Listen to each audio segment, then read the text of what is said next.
so much happened in the world of AI in 2025 that it can actually be hard to keep track of it all. I mean, remember DeepSeek? That was in 2025. As was Dario Amodei saying that we were going to lose half of white-collar jobs to AI, as well as GPT-5's release, the release of Sora, AI looking like the best investment ever, followed by AI being described as a giant bubble that was going to bring down the economy, followed by that bubble being described as actually not being so bad. This was also the year where NVIDIA CEO Jensen Huang took the stage in a conference wearing a jacket that, well, I'll be honest, looks like it came from the prop department from a Mad Max movie. Jesse, let's put this on the screen here. I mean, dude, you're a computer scientist. You're wearing a racer jacket. I love it. I'm here for it. What I'm trying to say is a lot happened in the world of AI in the year that just ended. And the key question that I've been grappling with is, did this year end up being a great year for AI or a terrible one? I would believe either answer, and so much happened, it could be really hard to try to keep it all straight. So here's what we're going to do today. We're going to try to get an answer to that query. To help me in these efforts, I've invited to join me Ed Zitron. I think one of the big missed stories of AI in 2025 is Zitron himself, who hosts the Better Offline podcast and writes the Where's Your Eds at Substack. He rose to become, I think, one of the more informed and important AI commentators out there. The secret to Ed's success is pretty simple. He just does his homework. Like, he actually talks to sources. He talks to reporters. He reads earning reports. He gets leaked information. He talks to people within these companies. He puts together the pieces. Old-fashioned shoe leather reporting on what's actually happening with these businesses, as opposed to reporting on the stories these businesses are telling about what their technology may or may not do. My honest opinion, or at least my humble opinion, I think he's probably the most important AI commentator that you haven't yet heard about. So Ed is going to join me. And what we've done is we've pulled the biggest AI stories of 2025, one per month for the entire year. We're going to go through them in order. And Ed is going to help us make sense of what was going on behind the scenes and what these stories actually mean for the AI industry writ large. We'll end up with a conclusion of just how good or bad this year actually was for AI technology. So by the time that we are done with this episode, you will be more or less fully up to speed with where we are at this moment in the world of AI and what is likely to happen in the near future. All right, so let's get into this episode. As always, I'm Cal Newport, and this is Deep Questions. Today's episode: was 2025 a great year or a terrible year for AI? And we'll get right into this after the music.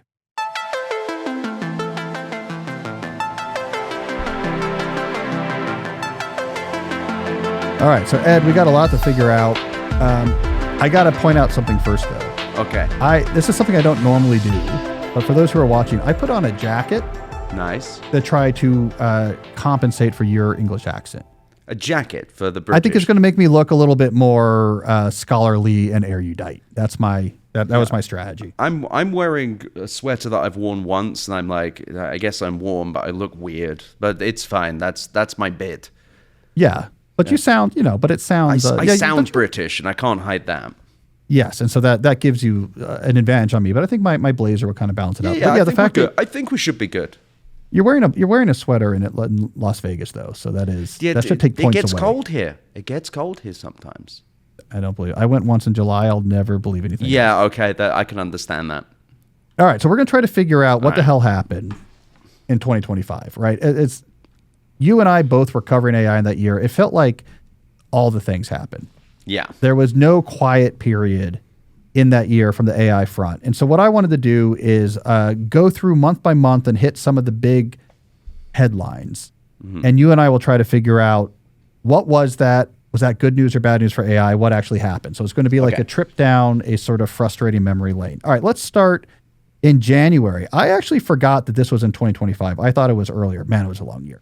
All right, in January, we get DeepSeek.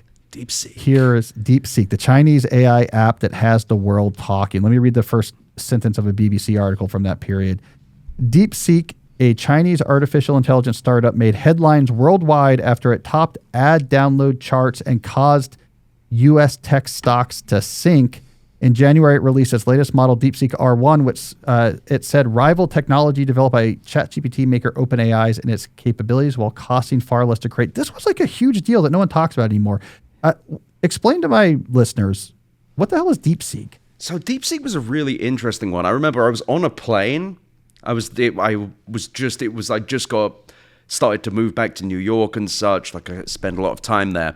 And I remember reading about this thing. And what it was that it was a model that was trained for less money than other American models. So American models that cost like $50, $100 million or more to train. DeepSeek apparently cost $5.3 million, I think, to train. It's really weird because it spooked the entire market. Like everyone freaked out. And I remember thinking, this is an obtuse story to freak people out. Like it was just like, even trying to explain it, because I did like a lot of media at the time. I was explaining it to people. I was shocked that people even had any interest in model training. But the big thing that spooked people was, it was kind of the thing that shone a spotlight on the NVIDIA problem, which is that NVIDIA is like the only company really making money in this era. And I think that people started to realize, oh crap, our entire stock market is based on that. And it also made it clear that all the American model companies don't really give a crap about any kind of efficiency or anything. And the reaction to it was great. Sam Altman suggested we ban it. That was my favorite bit. They were like, yeah, the sneaky Chinese are it's because they might be able to see inside things. We can't possibly trust them. What was really good as well was part of that. I literally was just reading about this yesterday. Part of what was funny about it was, part of OpenAI's complaint was, they might do IP theft. It's like, no, we only let American large language models do that. We couldn't possibly have the Chinese take away our plagiarism machines. No. And what was great was... the world leaders in plagiarism. Yeah, exactly. We can't have the Chinese steal our things. That's our job. But what was also interesting was they were like, should we sue them? Because there's a process called distillation, where you basically take another model's outputs and you use them to train another model. That's a very truncated version. And they used ChatGPT outputs to train DeepSeek, and that made people pissy. The other thing was it was a reasoning model, the R1 model, and OpenAI had at the time only been out for a few months with its reasoning model 01, I think it was. Yeah, that was a December 2024 release. I think it was September. Or September, okay. It was September because it was the run-up to that was this whole thing. People were like, it's called Q-Star. It's called Strawberry. It's going to change everything. It didn't change anything. It did change something. Reasoning models gave them more excuses to burn AI compute. But yeah, this whole thing, it was great for me. I did a bunch of media hits about it. But it was peculiar because it was like quite a nuanced story. And then you saw all of this xenophobic stuff being like, well, the Chinese, they're lying. They put out a paper about this. They showed people how it was done because they had to find a cheaper way to train because they had, I think, I forget, maybe they had 800 chips. They had quite old GPUs. And the thing is, it wouldn't talk about Tiananmen Square, and people were like, look, this is proof that it's bad. It's like, it is bad, it does that, but are you shocked that something that came out of China had censorship? Yeah, but go on. What's amazing about the story, though, is it went away. Yes. Like, I mean, all the points you're talking about are fair points. And like the biggest destabilizing point for the industry was this idea of you don't need the very largest data centers. You don't need like the custom AC Microsoft 40,000 GPU data centers to build really useful language model-based AI. But those big companies are dependent on the idea that only they can do it. And so it was almost like people didn't want that to be true, so we just forgot about it. Yeah, we memory hold this bad because at the time it was like, surely, because I got asked quite a lot, like, OpenAI, surely they're going to make a cheaper model now. They did not. Anthropic, right? Because if they said that was possible, if their idea was we're now going to spend 5 million versus 100 million on this, they would then have very little justification for raising so much money. But what about like the nano models? So didn't OpenAI do? The thing they have some cheaper to use models. Cheaper to use, and that's the thing. People love to use this as proof that the cost of inference is coming down. So inference being how an output is done, and they're like, well, the models are cheaper. It's like, if you sell something cheaper, it's now cheaper for someone to buy. There's no proof that that's actually cheaper to run. And indeed, it would have been so easy for them to just say, actually, this is a cheaper model. It costs this much. The fact they didn't means that it's still unprofitable, which is crazy. But the thing is, even DeepSeek's models aren't profitable. Like, no one proved that they're profitable to run. Yeah. And so, but I think everyone memory hold it because I don't know, I think the media just was willing to. That this was just a narrative that they could just get rid of. The Chinese angle must have made a difference because, to me, an even bigger story, which I didn't really know till talking to a source at the end of 2025, the biggest story that's not being talked about is if you look at coding agents and you look at Cursor in particular. To me, the big economic story was the fact that Cursor at some point quietly just said, we're going to train our own model. We don't need a frontier model. We'll start with open source weights and train them themselves. Now, whether or not that model is profitable for them, I think that opens the door. Cursor has been working on their own models forever. Yeah. Ever and ever. Maybe the reason they raised $2.3 billion, so maybe the plan is for them to train their own one. But there was a story back in September that Tom Dotan over at Newcomer, apparently someone said that Cursor is sending 100% of their revenue to Anthropic. So they're one of Anthropic's largest customers. So I see. It's really interesting, though, that they're trying, and they've gone very hard on Composer and things like that. So maybe they are trying that for real now. They're capitalized. But the question is, to what end? Is it more profitable? Because if it ends up just being unprofitable and they don't pay Anthropic, that would also be very funny. No, I think the future has to be, and we can get into this more later if we need to. I think the future is really going to be small models that fit on machine, right? Yeah. The only thing that's profitable is I'm not spending any dollars to run inference because this 2 billion parameter model, which is only really trained to do the very narrow thing I need it to do, which is like understand your spreadsheet program and help you do it, can run on your phone. It can run on your chip. You're paying for the electricity. Like that's got to be the only way that this is profitable. But those companies cannot be large companies. Now you have 10,000 smaller companies instead of OpenAI as the new Microsoft. Yeah, I also think the small language model stuff, because small language model is just a large language model with less parameters. And while it is possible to do edge, I just wonder how useful those edge are. Like you can run on device, but how long does it take to run on device? NVIDIA put out something like a DGX Spark box thing that can run large language models. The question is, at the end of all this, is it worth it? Like, maybe it is worth $3,000, $12,000, whatever for one of these machines, but the companies building these models are not optimizing for that. They're not building models with that in mind. NVIDIA has built that box so they have something else to sell. It's been in the works for a while, but it's like, I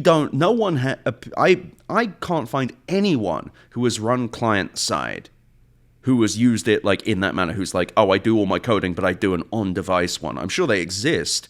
But the fact there isn't a growing community of that suggests that might not be viable either. But I think any future large language models will have to be on device. It's just, the question is, does that happen at any kind of scale?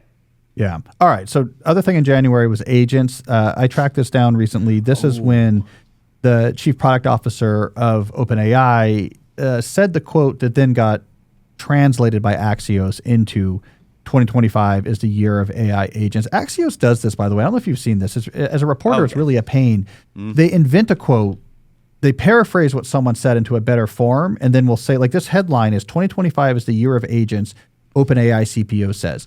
You would assume that means that the OpenAI CPO said 2025 is the year of AI agents. He did not. Now, he talked about he said things that was less quotable. They did the same thing with the bloodbath and Dario Amodei.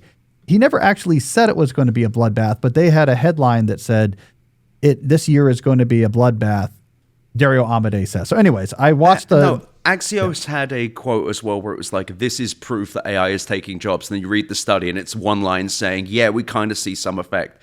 It's very frustrating because it helps. It's just marketing. It's not helping. Sorry, I'm just going to. But this is what. Yeah, I know. So it does. I actually I was talking to speaking of AI skeptics, I was talking to the Gary Marcus not long ago, and he happened to be on his way to do something at Axios. And I was like, you got to tell him to stop doing the headlines because I keep getting dinged by fact checkers afterwards. Like, We cannot find evidence of this. All right, but anyways, early in 2025, this is when we got agent excitement, and I think this kicked it off. And then around the same time is when Sam Altman wrote a blog post that said they're going to join, Reflections, which was agents will probably join the workforce this year and material impact their output. So why did they start talking about AI agents sort of out of nowhere in early 2025? Well, because they needed something to keep selling this crap. And they launched Operator within January, I think. Maybe that was February. And it didn't work. And this is a failure across the board with the media. They all went, Operator. It can take actions in a... No, it can't. Wait, okay. It can take actions. In the same way that if I just throw a brick, it will... that is me, I don't know, playing a game. If you consider it... Like, you can take abstractions from abstractions all you want. But it's just marketing. It was marketing and mythology. That because agents, much like the term AI is a marketing term, and that's an Emily Bender, Alex Hanna quote, there is this thing of agents conjure up this image in your head of like, oh, an agent that goes out and does something for you. Now, agents going back to 2023 literally just meant chatbot. Like that was what it originally meant. But agents within this era were meant to be digital labor. And I take that from Mark Benioff and Salesforce and Agentforce, where they're like, oh, it's digital labor. Sam Altman's comment was, and he always says may or probably, but it's like, agents may join the workforce. Egregious lie. Egregious lie. There was no proof at that time that it was even possible to do it. And guess what? Where we are today, it's not possible either. We do have a coda because at the end of 2025, we'll get to a news story where, spoiler alert, OpenAI takes all their resources away from agents because it wasn't working. But they were excited about it. I found some Benioff quotes, by the way. Ooh. Speaking of egregious, he didn't say probably join the workforce like Sam did. He said it is going to, not only are they going to revolutionize the workforce, they're going to create $2 to $5 trillion in economic activity. $2 to $5 trillion from agents. Wow. So, almost there. All right. So agents become a big thing. What were they, to me, I always think like, there's a different flavor the AI companies are typically pushing. Like they have to have a flavor of excitement because of the investment train. Where were we? I don't really remember. Like coming out of 2024, that was more like a AGI superintelligence. Like they were pushing a different message back then because I remember thinking the shift towards agents and therefore a shift towards we will just be in the workplace helping your bottom line. That felt like at the time a shift towards a more pragmatic vision. I don't know if I agree. I think at that time, that was when you started hearing people say coding agents. Yeah. And coding agents was their favorite one. I'm sure you have some stories coming up where coding agents, you can get them. And later in the year, Anthropic spread some shit around this as well, where it was they go out and do things autonomously for you. That was the whole thing that was being pushed. I know because I read every agent story because I found it so repulsive. The idea was that they clearly in the last year in 2024, they kind of squeezed all they could out of chatbots. Like no one was like finding new. They couldn't do more things. They weren't really sure what to do. So they went, agents are coming. And what will they do? What do you want them to do? Because they might do that. They can't, but they might. What if they did? Wouldn't that be good? Please pay me. Well, wait, but so I think by the time this interview airs, I have a piece out on agents. So I couldn't talk to anyone in the industry, but I talked to someone industry adjacent, someone who made the main benchmark you use to evaluate coding agents. And here's the story. SWE bench? Terminal bench. Yeah. So I was going deep on what are these agents, and here's what I learned. Okay, so there's two ways AI is helping coders, and they get mixed up. So there's sort of the tab complete way, which goes back early Codex, 2021, even pre-ChatGPT, which is it's all based on one-shot queries to a language model. So that is like I'm writing some code right now, and I want it to finish. I'm trying to write a function to do something, just finish this thing immediately that I'm writing. Right. And that is powered by you make one query to a language model. So behind the scenes, it's here's the code that we've written so far. How do you think I should finish what I'm writing? So that's right in the sweet spot of LLMs. where you're trying to complete or autocomplete. Because that's basically how they work. That's basically how they work. And predicting the next token. And programming languages are highly structured, so they're very predictable. So like that's been around pre-ChatGPT, but those work pretty well. Those are now integrated into most development environments. My students all call it tab complete. You just I don't want to. Cursor calls it that as well. I don't know if you'd say they work really well. Carl Brown from the Internet of Bugs describes it as makes the easy things easier and the hard things harder. Well, fair enough. It makes intro computer science problems. Yeah, which still has utility. Which like that's something. The main when I talk to real programmers, like the main thing they say is useful is they don't have to look up interfaces for function and libraries. Yeah. So you're like, okay, I could just tab complete a function call here. This is all the parameters. Okay, otherwise I would have had to Google Stack Overload and whatever. But the thing is with that though is that's useful. But if it's querying libraries, could it not get that wrong? I mean, you still have to check its work, but maybe that is quicker. Yeah, it is. Yeah. So the caveat emptor. Then you had agents emerge, right, which can do vibe coding, right? So like agents was more like, I want you to create a prototype of a dashboard. I want you to add this to a personal website, and it does multiple steps. So it's making multiple queries to an LLM. So it'll ask the LLM for it'll explain what's going on. Here's the tools available. What's the plan? And then it'll go step by step. Okay, here's the output of that last step. What do you want me to do next? So it's a program that's executing. That's what makes it an agent, is that it's executing multiple steps, each of which is based on its own LLM query. What I learned from the people in the field is, in one sense, this worked really well in that it can vibe code. If you say, I want you to produce a prototype of whatever, it could actually get through multiple steps and produce a prototype of whatever. And it turns out it was pretty good at this because all of the stuff you have to do to create a computer program you can do as text-based commands in a terminal. So the tools that the LLM had to work with were text-based commands. All of these coding agents operate in a text-based terminal environment. So on the one hand, it could do this vibe coding stuff pretty well in the sense of it could actually produce a program that more or less did what you said. But wait, I'm going to let you push back in a second, so I'm going to push back on myself first.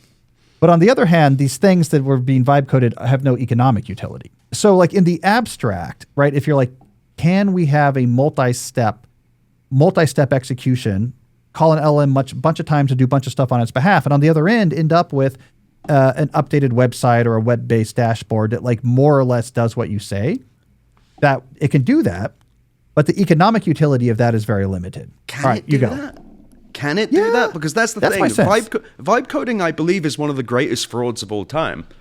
Because if you go on Replit or Lovable or what have you's subreddits, you can see people struggling with basic things. While it may get one thing right once, it's not going to get it done every time. And on top of that, vibe coding doesn't, if vibe coding is, I am a non-technical person building software, it is a lie. It's a fraudulent thing. Because you cannot just vibe code without knowing stuff. You have to know how to read code because something will break. You will not make stable or reliable or secure software.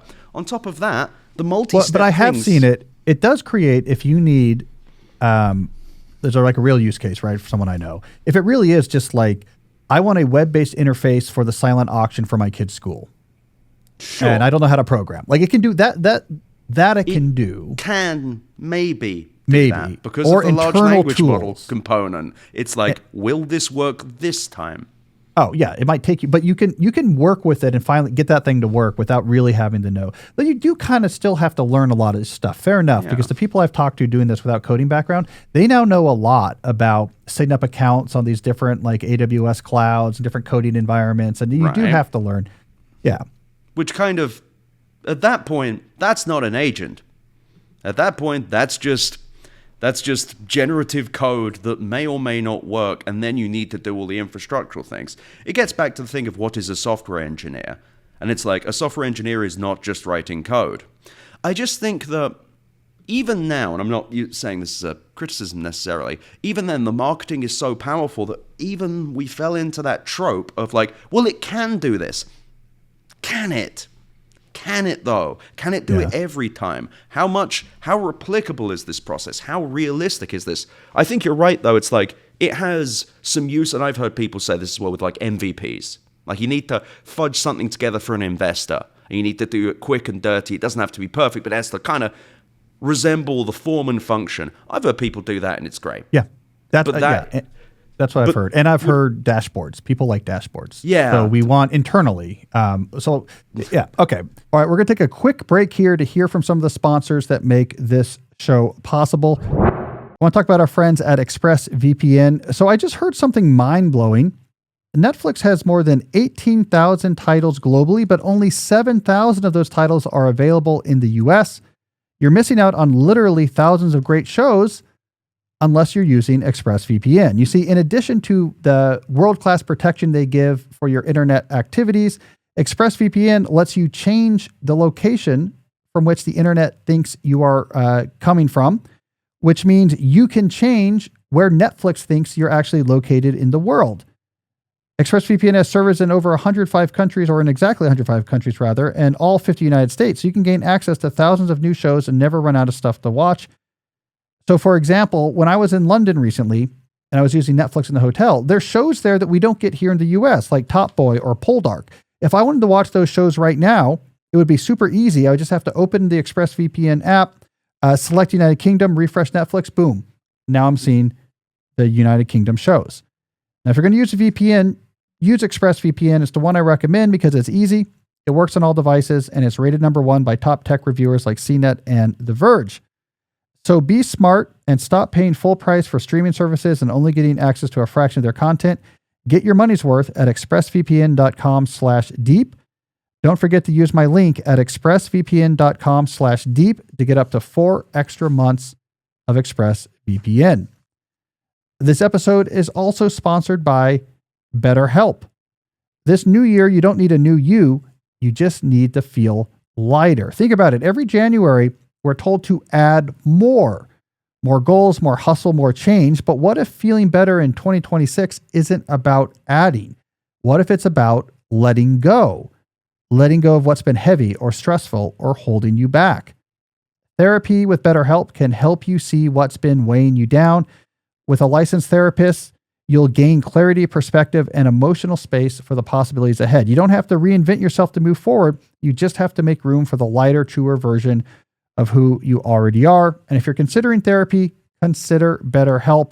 With over 30,000 therapists, BetterHelp is one of the world's largest online therapy platforms, having served over 5 million people globally.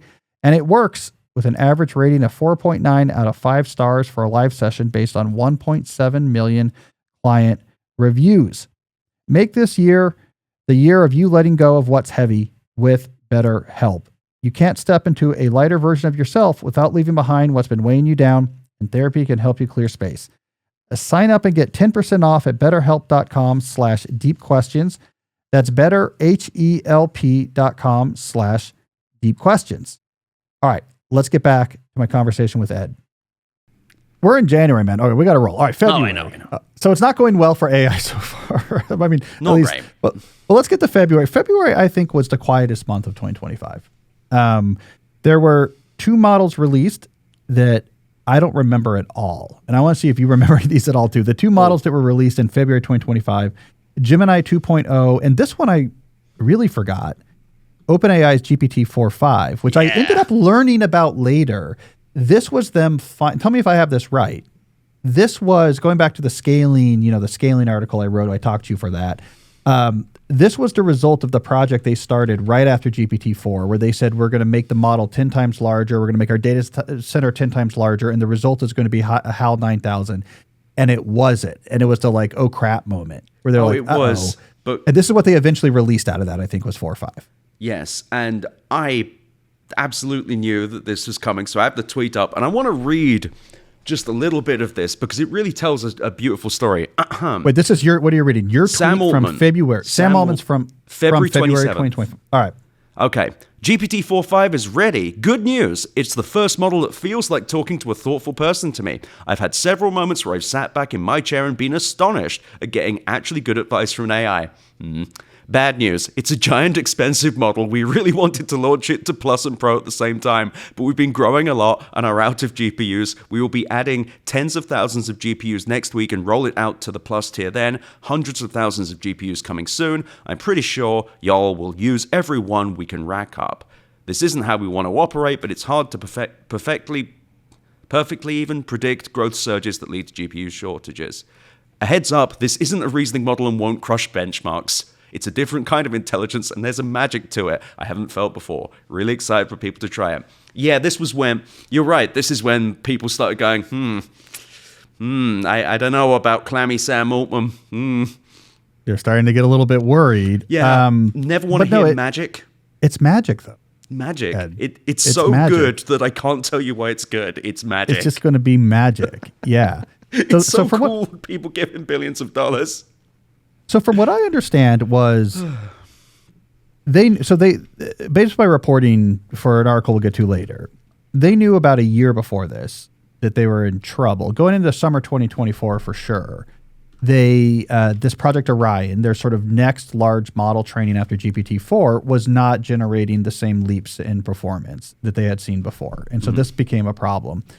This is why my understanding is in the fall of 2024, tell me if I have this more or less right, they began switching to talking about things like O1, reasoning models that were tuned. So they were on, not even on this 4.5 base, but like I think those original ones were actually tuned off of the GPT-4 base, right? So they were I think so, but Orion was such a mess. There was a Wall Street Journal story towards the end of 2024 where it was like it's costing a bunch of money and it isn't getting better.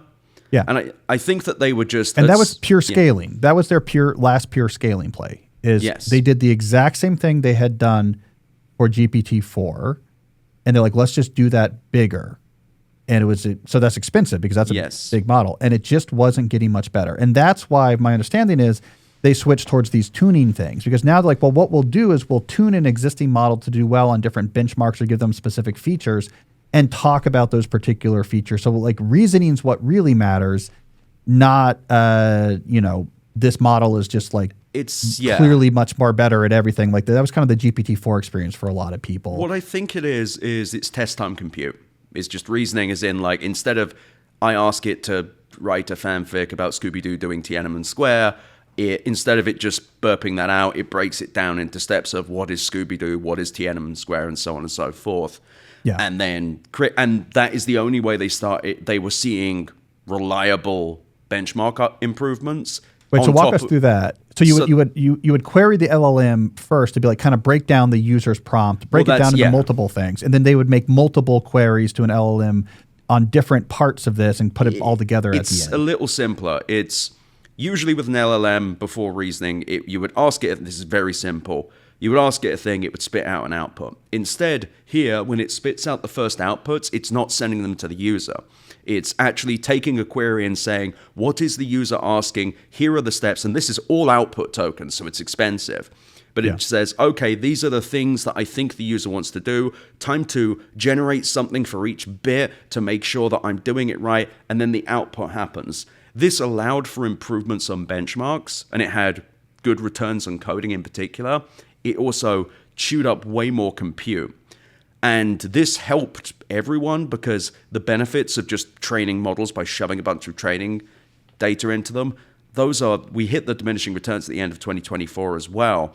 On top of that, there's the post-training aspect of basically correcting behavior, saying this is a good output, this is a bad output.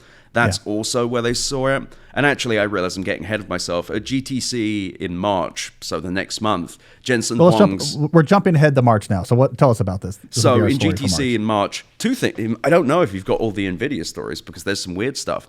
But Jensen Huang on the big screen showed like the pre-training, so the shoving the data in. We're past that era. We're into post-training and inference now. I think on an episode where we used some audio from you as well, I showed, I think, exactly that part of his speech. Yeah. So that was in March of 2025. GTC, that was the big conference, right? Mm-hmm. Yeah.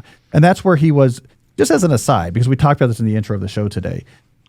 Why does this computer scientist in his like 50s who makes graphic chips with glasses insist on wearing jackets that seem like they came out of the prop department for Mad Max Fury Road? What is going on there? I will defend. I had the menswear guy on my show to talk about Jensen Huang's jackets. They're sick. Yeah. However, they got zippers everywhere. Yeah, he really needs to stop doing the racer jackets though. Those don't look right. But The It's GTC funny. jacket was cooler because it looked like a psychedelic alligator skin. But like he you know often what? is wearing like race car motorcycle racer ones jackets with all the Yeah. zips. I'm I just love not gonna leather do it. jackets. I can't pull off the racers though. But nevertheless, he also during that put up a big picture that said it heavily hit. He was like, we've done this many hoppers that we've shipped, and now we've done 3.6 million Blackwells. And ended up in an analyst Q&A having to correct himself to say, oh, I didn't say shipped, I meant ordered. And also, it wasn't 3.6 or 3.2 million. It was actually half that because each GPU has 2 GPUs in it because he counts by the die. It was when you started to see NVIDIA start doing their kind of riddles, where it's like, oh, we didn't ship, we sold, and they've been ordered from 4 of the largest hyperscalers. And it was interesting because it was the last, I think that March one actually brought NVIDIA kind of back to life a bit, because looking at the stock and the time, they were kind of trundling and trembling, and then they fell down towards the end of April. So this was an attempt to restart the hype cycle. But what's interesting as well was all he did was basically say, yeah, we're going to have even bigger, more huger GPUs, and everyone will buy them. We've sold so many, and we love selling them, and they're so good, and they're so expensive. And they are, well, and they were selling a lot. They So like from were. their perspective. They were. Yeah. But They love selling. but the big other thing of that speech, if it's the one I'm thinking about, right, is that's where he explained for the media, this is the way I took in the analyst, why like the Wall Street Journal's coverage from the year before of like on the information's coverage of Orion struggling with this or that wasn't a problem. And he made it very clear. He was like, look, we were in a scaling era and that made us this good. And now we're in the post-scaling era where we do tuning. That also requires a lot of GPUs, and that's going to keep us going. So he just sort of explained it in a way that I don't think it had been so clear before. And then we were sort of off to the media was back like, okay, we're good. We're on track for things continuing to get, we don't know what any of these words mean, but the graph kept going up. Yes. Even as you pointed towards the post-scaling age. So that was, I think, like the first real explanation of like something had changed. OpenAI wasn't really talking about it yet. They were like, oh, yeah, we're just... It was a subtle shift as well, because one of the great myths of the AI bubble is that all of those GPUs were for training. Very convenient to say that, because if it's for training, well, we need them. That's the only way the models get bigger. I realize this is a few months in the future, but there was an MIT tech review piece in May of last year where it said that 80 to 90% of compute is actually inference. So the truth is, all those GPUs aren't building better models. It's just running the bloody things. Yeah. And I think that this GTC with Jensen Huang was an attempt to bridge that age, to say, actually, the returns, the bigger benchmark scores that we love to see, they're going to come from actually renting more GPUs just to run the models, but we can make the models better by using more compute, please buy GPUs. As opposed to saying all of the compute that we're going to use is front-loaded to build the models. No, we need all this compute, and you need to sell buy these GPUs even, because these models, to make them smart, need the compute to stay smart. I see. So this was bad news for the AI companies and good news for NVIDIA. This is why they were pushing. It was for everyone. The AI companies don't like this because they're saying this is going to make it more expensive to deploy and run these products. That's going to hurt our profitability. NVIDIA was saying to shareholders essentially, this is actually better for us as the chip sellers because, you need all of our chips just to use the product. It's not like, oh, you need, once we train it, then it's going to be cheap to deploy. And maybe at some point, hey, now we're shifting to a world where just running the product requires a ton of chips. And so like, we're great. The market, if anything, is bigger for us. The thing is, if you look around the startups, though, they love this. They love saying test time compute. They love it. They love saying test time compute. But they really do. They loved it because it was a way of saying, well, because think about it from the startup's perspective. Startup, if they say, I need a bunch of money for training, that's a one-off operation, or maybe a couple times a year. I need a bunch of money for compute. Well, I'm going to need a bunch of money. Cursor, and this happens, I realized, later in 2025, ended up raising like $3 billion that year. They didn't raise that for trading. They raised that to keep running their bloody operations. OpenAI building out all these data centers, building them out. They were doing that because the inference cost of running these models, the inference scale to actually provide a service at any kind of scale required all the GPUs. So it was really just kind of a cartel operation type thing where everyone... and propaganda as well that, yeah, we actually need all these GPUs just because these services are so powerful, when the real word is lossy. These services are just inefficient crap piles. They're slovenly. It's like the very almost the opposite of what DeepSeek was about. Though DeepSeek, I think DeepSeek required less GPUs for inference as well. But it's like in the face of that DeepSeek story, it's almost like the American AI industry came up with a reason why DeepSeek was both wrong and actually nothing to think about. Stop thinking about it. Stop thinking about DeepSeek, and they did. By the end of April, people had forgotten about it. It's the F-150 strategy. It just starts producing like cheap, reliable cars, and instead of Detroit saying like, well, we'll also have to now create like cheap, reliable, that's what people want. They're like, no, we're going to convince half the country they have to spend $80,000 on a completely souped up pickup truck that's capable of pulling Raptor, baby. Raptor. We need a Raptor. All right, so then we jump to April. You got this shift. Maybe you know where this came from. This seemed like a shift out of nowhere. So now we have like leading up to this talk of it's like very business focused. It's going to be agents. It's going to be like the age of test time computing. It's going to be the future, this or that. Then April we get AI 2027, and suddenly everyone for a while is back to talking about AI doom and super intelligence. So for people who don't know, AI 2027 was like a fan fiction. I don't know. It was a story that had animated graphs. And here, let me read their description. We predict that the impact of superhuman AI over the next decade will be enormous, exceeding that of the Industrial Revolution. We wrote a scenario that represents our best guess about what it might look like. It's informed by trend extrapolations. That's the whole thing, by the way. War games, expert feedback, experience with OpenAI, and previous forecasting successes. This scared the hell out of a lot of people, Ed. I know. I mean, I just spent yesterday reading this thing and pulling it apart, so I know all about that. But the key is 2027. They had a non-trivial percentage of the extinction of humankind. I think that's the headline thing from this, right? That like in 2 years that could be the end of humankind due to AI extermination. So I want to be clear of who these people are. Daniel Kokolateljo, I think his name, worked at OpenAI for 2 years on the governance team. He was previously a PhD philosophy student at UNC Chapel Hill.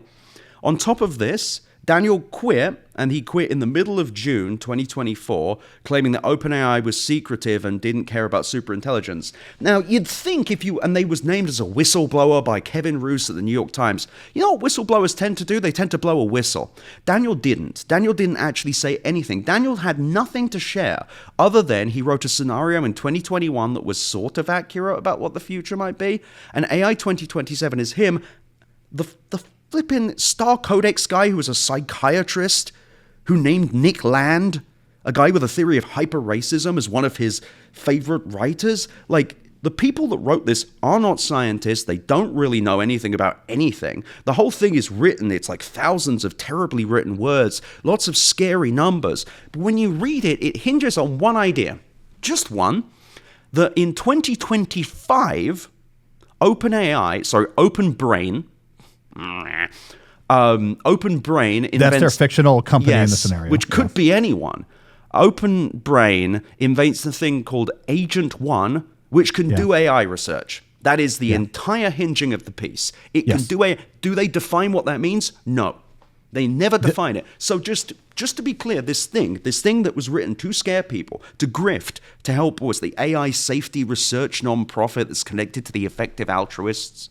Anywho, the whole thing hinges on this idea that they invented an AI that could research how to build an AI they wanted. That's the entire game. They wrap it in the trappings of finance and technical sounding things. And there is a bit in it where it talks about Neuralese functions and then cites a meta paper. When you go and read the meta paper, it does not cite anything of the sort. The thing they quote is unrelated. Neuralese, whatever it was, it's an effective altruist thing. It's from Less Wrong.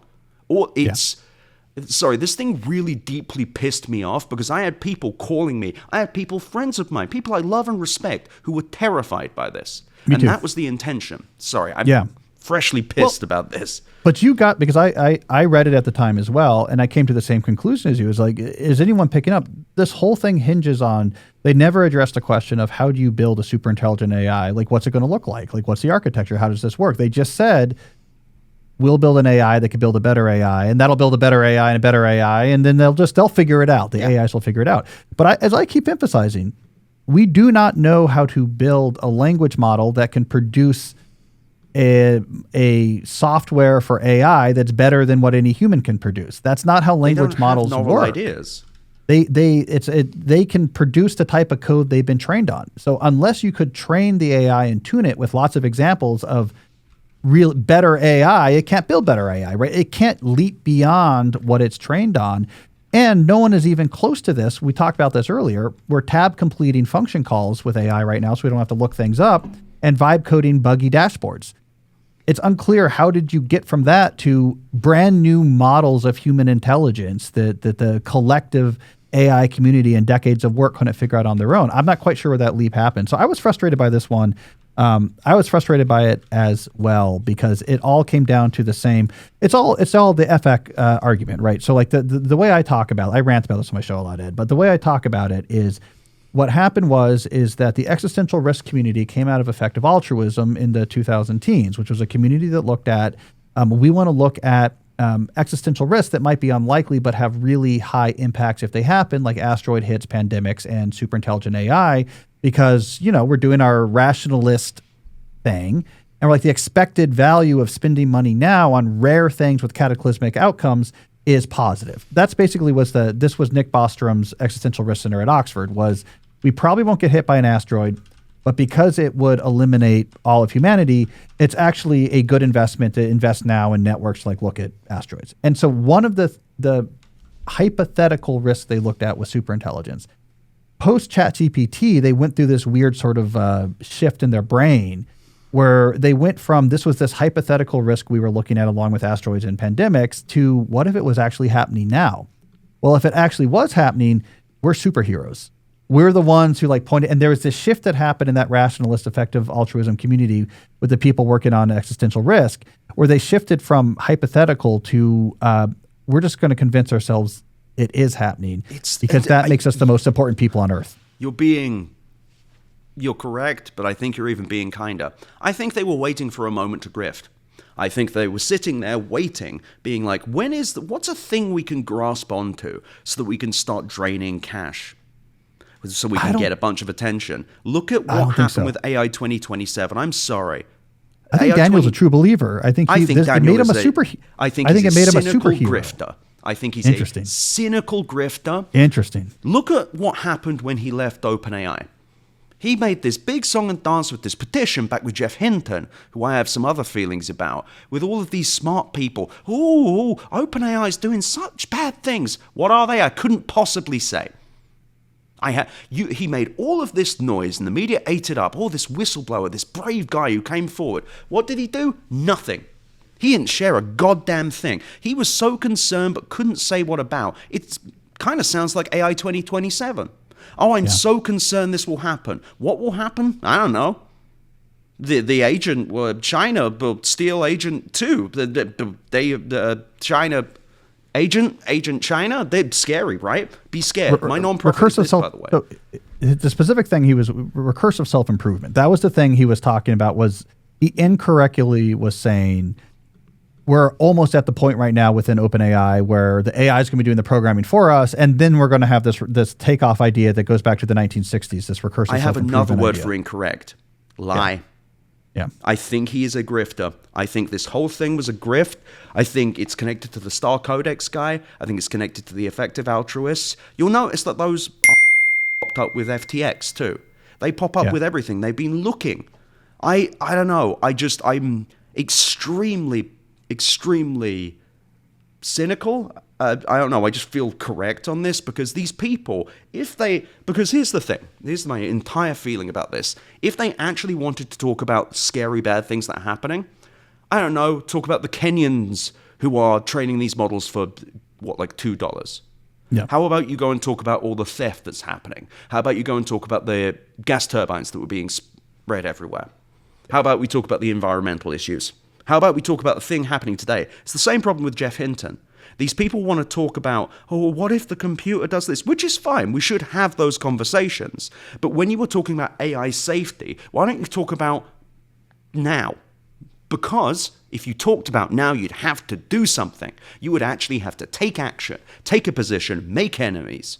You would actually have to do something that mattered. Instead, they do this cynical grift where it's always whatever you're scared of is it's a couple years away and we've got to do something now, which involves me doing a speech, which involves my speaker fee, which involves my non-profit, which involves me doing a panel and speaking to politicians. It's never about today. So how do we understand Hinton, right? Because, okay, there's this interesting situation where obviously like Jeff Hinton doesn't need money. He made a ton of money when they sold his startup, the Google. Also, he clearly knows the technology, right? In computer science circles, he was just at Georgetown. Like, he really was the guy in the wilderness that was pushing, trust me, like back propagation on these deep networks really can work. You just need the data. Like that was right. Sure. He knows the tech. I did a thing on my podcast, earlier in the year where I was like comparing him talking about risks with Yudkowsky. And it's really different. Yudkowsky comes out of effective altruism, not a computer scientist, and he's like, LLMs are coming alive and have their own intentions or whatever. Hinton knows that's not true because he helped invent the technology. And if you parse his comments, he's very careful. If you really parse it, he really is saying, what he's actually saying is, we made more progress on this research than we thought we would. So it stands to reason the same thing could happen with some new type of machine that we don't know how to build yet that could be a threat, right? So he's actually being careful because he knows LLMs are not coming alive or autonomous or this or that, though he kind of merges this together. But I'm trying to understand his motivation, right? Because like he knows LLMs they're smoothing out. He knows he's very careful when he talks about it that we may invent the machine in the future, like we should be careful. It's been more sensationalized the way he's reported or talk about them, somehow make it seem like the stuff we have now is dangerous. But is that just influence? Is it just like people want to hear what I have to say? Like, what's going on with Hinton, in your opinion, for like Hinton's like big push for we should be really worried about AI? I think he wants attention. I think he wants glory. And I don't think he wants to change anything. I think he's quite happy with the current scenario. Again, I say the same thing I say about the AI 2027 people, except with more ire. Jeff Hinton is a gifted scientist, Nobel and physics. Turing. Yeah, I don't know what the titles are, and he is a scientist and all that. But again, Jeff Hinton has this massive microphone. Do you ever hear him talking about the theft, the environment as the primary thing? No, it's always a couple years away. What if this happens? Wouldn't that be scary? What if my grandmother had wheels? Then she'd be a bicycle. It's this thing of he has all of this power and attention and so-called knowledge. What's he use it for? Nothing to do with what's happening today whatsoever. He doesn't go on stage and say, hey, these gas turbines are popping up there, polluting black neighborhoods. He doesn't talk about the fact that it involves what stealing. Are the turbines? The turbines are for generating the power demands of the data centers? Yes, so what happens, and very simple thing of, because it takes so long to build power, what these companies have been doing, Elon Musk famously, and Stargate Abilene for OpenAI, they're doing this as well. They have these giant gas turbines that they put out that could be spun up quicker. The thing is, gas turbines are sold out. They've been sold out and they have like years-long wait time. So they're using old ones, which are less efficient and pump out more horrible gas. Anywho, I, a non-scientist, know that, and I talk about it regularly because that is a harm from AI. Why doesn't Jeff Hinton, a so-called AI safety guy, a guy who cares about what AI is doing, never talk about what AI is doing? He always talks about what it might do, and I consider that a grift too. And whether him being scientific only makes it a more cynical grift.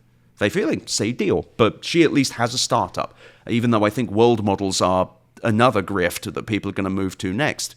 Nevertheless, with Hinton, he's always going out there to go, I'm so scared of the computer. What if the computer does this? To be clear, we should have these discussions. Those are valid discussions. That's all he does. He doesn't give an rat's ass about any of this. I think he's as cynical as the rest of them. I'm sure he believes this stuff, but he doesn't give a damn enough about the human beings that are alive today. He isn't actually trying to change anything. He isn't trying to... He loves signing open letters. He loves doing paid speaker opportunities where he gets up and goes, the computer, it's scary. But that's the thing. Why doesn't he talk about large language models all the time? Gary Marcus does more for AI safety than Jeff Hinton does. I don't care if people are mad about that. I think it needs to be said. I have my issues with Gary, but at least Gary goes out there and talks about the actual harms. Jeff Hinton talks about himself. Jeff Hinton spreads approximate fear, approximate danger, but never really talks about today because, yeah, we should discuss what would happen if this happens. Sure. But how about if you're so... And his whole thing was he quit because he was worried about what they might do. Why? Why? Like, you're so worried. Why aren't you doing anything about it? Are you an activist? Are you going to tell people to bomb data? Like, what is it that you want people to do? And the answer is Jeff Hinton doesn't want people to do anything. Yeah. He wants to sit there and worry about something that might happen without dealing with anything today because that would require him to actually do something. That is an interesting point more generally about the sort of expert class turn to AI safety. It's where there's no specificity. I mean, when you saw scientists leaving the Manhattan Project worried about what they did, they had a very clear program, right? The concern unit, there was, we should test ban. We need to roll back nuclear weapons. We need to create these treaties to do whatever. You're right. It is an interesting point that you don't see, here's what we need. I mean, Yudkowsky does, but he's kind of crazy. They all signed a letter. They all signed a letter. Yudkowsky thinks we should bomb data centers. So I guess there's someone who does have ideas. And but the thing he's is, a little bit, I think Yud's a scumbag, but I give him more credit for at least saying something. For saying something, because they love signing open letters. Oh, the open letters that they sign. Oh, we should stop working on AGI now. Don't worry, we haven't started. How about we talk about things happening today? Again, we can't possibly. So then, all right, so then jumping forward to May, this is when the big headline then was Dario Amodei. This is when he gave the quote that went everywhere about AI could eliminate half of all entry-level white-collar jobs in the next, I think he said up to next 5 years. This was part of a longer interview where he also did this equation of test to general capability. So he said AI was at a high school level, then it became to a college level. Pretty soon it'll be now it looks like we're getting at a PhD level. So now you can imagine replacing what you would hire a PhD level trained person to do in a job.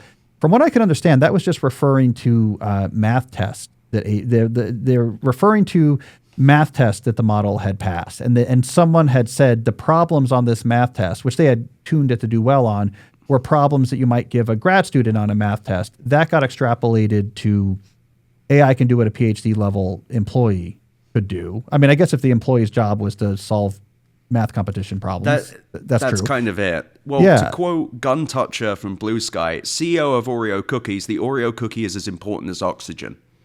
Like that's everything that Amodei says is just, it's like a PhD student. And I genuinely think that there is this thing with people. I've heard Casey Newton say things like this as well, where it's like, they're like, the proof that this is useful is people are using it to do their homework. And it's like, do you think there's a homework goblin in colleges? Do you think that's how colleges are run? You write the homework, the homework goblin eats it, the goblin pays into the endowment? Do you think we go to college to do homework? Now, this is a larger discussion though, because there is a degree of college that's kind of like that. That is a problem. But we didn't need a solution to do homework. We need to fix college. But Amodei, just like Altman, just like all these people, just says shit. He just says stuff.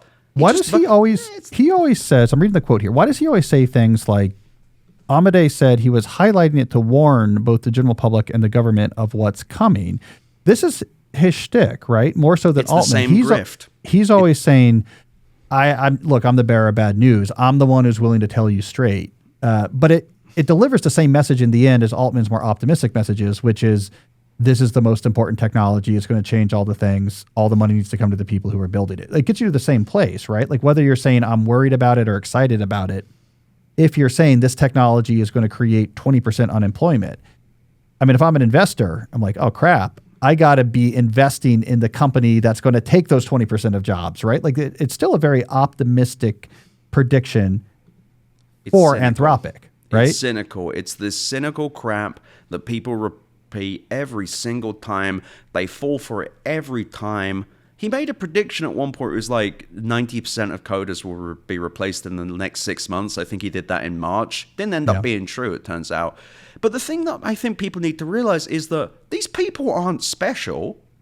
They don't know like they know stuff, but like, oh, it's going to replace 50, but it's just like a PhD student. They're just saying stuff. I could make this crap up too. Well, he says here, this, I think maybe this shows it. He also said there, I'm reading a Fortune article here. He also said there is still time to mitigate the doomsday scenario by increasing public awareness and helping workers better understand how to utilize AI. Okay, so there is a solution. So make people aware of AI and then get people to use it. Buy more Claude subscriptions and you will prevent the 20% unemployment. Yes. All right, yes. we figured. Yes. All right, so then, by the way, having just done an article on agents, and my cynicism meter is off the chart for that particular interview he was doing, because they knew at that point that even just like using the mouse, forget the like back end decisions, wasn't working. Like they were nowhere near this. I guess you could just say, but people are reporting it. All right, we get into the summer. I think like the big news in June that got reported was the MIT Your Brain on ChatGPT study. So that, I feel like there was some other research that came out early summer that was poking holes. There's the big Apple paper, and then there's the one research at ASU. There's a bunch of papers. They were a little too technical, I think, for journalists to pick it up. But they were poking holes in the reasoning narrative, right? They were saying, the Apple one, yeah. Yeah, like this is kind of nonsense. It's not reasoning. It's working with, it's just like, there's no generalization of concepts happening here. That's where they took problems that it could solve, and then they made the problem size a little bit bigger, and it catastrophically fell off the cliff. And it's like, oh, it had just seen this size of it's not generalizing. It's not so, but those were a little bit too academic, right? But then there was this June 10th paper from MIT Media Lab that introduced this idea of cognitive debt. It was like more easy. Reporters or writers, but I think this made more sense. It was this, they said we studied people writing with the AI, and it made them, it was worse writing, and they learned less and they were dumber. Yeah. That went everywhere. Yes. So what do you think about that paper? What do you remember about that? I mean, just that it was a moment when it didn't change a ton, but it made people think about this a little bit more. It's the first time I really remember having conversations where people were like, oh, maybe this is actually having negative effects. Because up until then, people still had this weird thing of, oh, yeah, well, this is a way of learning. This will be your teacher. This will be, you could be a student and learn anything. Saul Kahn was saying this, right? Yeah, like you had to start up. Again, the CEO of Oreo situation. It's like, of course he's going to say that. Saul Kahn has been on the AI thing for a while. I mean, Kahn Mingo, I think they had a Wall Street Journal story in 2024 that it just got math wrong. Might be Washington Post, actually. But that study, the MIT one, made people go, oh, this isn't teaching people stuff. It made people realize this is actually not an assistant. This isn't intelligence at all. This is a dumbass machine. This is, it can fill in gaps of stuff you already know, but if you don't know it, it fills in the gaps wrong or not at all and makes you reliant on a machine that doesn't know stuff. I always think it's like the story about Washington, D.C., like what stories pick up. It's not the stories that teach you something you didn't know. It's the stories that confirm a pre-existing bias, right? And so I think everyone was like, this has got to be a problem that you're using this the right. Like, this can't be good. And so when a study came out, I don't know that it's that great of a study, by the way. I mean, I don't want to cast aspersions. I looked at it a little bit at the time. I remember thinking, like, this was not meant to be like a super carefully researched, like, et cetera. But yeah, anyways, it was a little more academic than a blog. All right, so then this is where things begin to get, this is like the real turn is into the summer. We get to August, and we get the GPT-5. Ooh, I think this was a big turning point. I have kind of the TikTok here, right? So on, like, right as it came out, right before it came out, Altman was doing like a really big, this is going to change the world song and dance. He went on, oh God, what podcast did he go on? I don't know all the podcasts. One of the comedians in the Rogan circle. Oh, you know who Theo I'm talking Von. about. Theo Von. So he goes on Theo Von, compares himself to Oppenheimer, and then chokes up just thinking about how powerful GPT-5 is, like what it's going to do. He's like, what have I wrought? It was like, basically, what I had in my mind in that part of the interview was the scene in Oppenheimer where Oppenheimer's in the gymnasium and they're celebrating the dropping of the bomb, and he keeps like, it's this like the cinematic Chris Nolan IMAX moment where he's cutting from the images of the explosion and the bodies in Hiroshima, and it's like the most fraught moment. Like, what have I wrought? Like the emotional climax of the movie. That was Sam Altman on Theo Von talking about GPT-5. Then almost immediately, So by August 11th, he's saying AGI is not a useful term. Like, let's not talk about that anymore. Like, we don't, let's not be talking about those. Let's move away from expectations here. And then I had my article, which was one of several that came out on the 12th. So within 5 days. And I was actually on vacation, but I remember talking to my editors and saying, this has to come out. Like, this is a big deal. GPT-5 is a big deal. It is not, I think this is opening people's eyes. So that's when I wrote my What If AI Doesn't Get Much Better Than This article for The New Yorker, which I think I quote you in. You did. And there was, I think, The New York Times had a big article right around this time as well. And so did I. And so did, the biggest was Ed's, obviously. No, but I did reporting on GPT-5. Oh, you had good report. Let me just point people towards your podcast. So that whole month, I mean, you had a couple really good episodes where you got super into the weeds, not super in the weeds, but like it was the deepest reporting I had heard on the technical side of like how GPT-5 worked and didn't work and why it was going to be, that's where I learned about, to get these benchmark numbers they could brag about, they had to use these completely like cost ineffective, inference, which wasn't going to work. They lost their caching. I think you were deep on that when you used GPT-5 to do this reasoning that did better on the benchmarks, you couldn't do cached versions of all this stuff that made it. It's really simple because it sucks. So, Story from 2023, by the way, Sam Altman says GPT-5 underway and will substantially differ from GPT-4. Untrue. Very similar. GPT-5, the thing it did that was amazing was that it has something called a router model in it, which means that it would choose the best model for the job. Now, the problem with that... They were solving a practical problem. That this isn't originally it was supposed to be, this will be HAL 9000. Yeah, and then it became...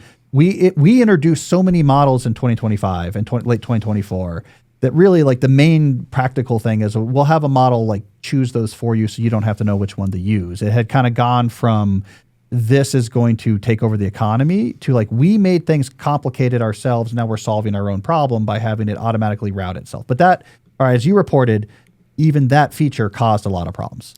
Yeah, so the router model was reported incorrectly everywhere as being more efficient and a way to reduce costs. However, due to a source that I have, I found out it actually increases the cost because when you have a large language model, say, you load a query, you load ChatGPT, like write some code here.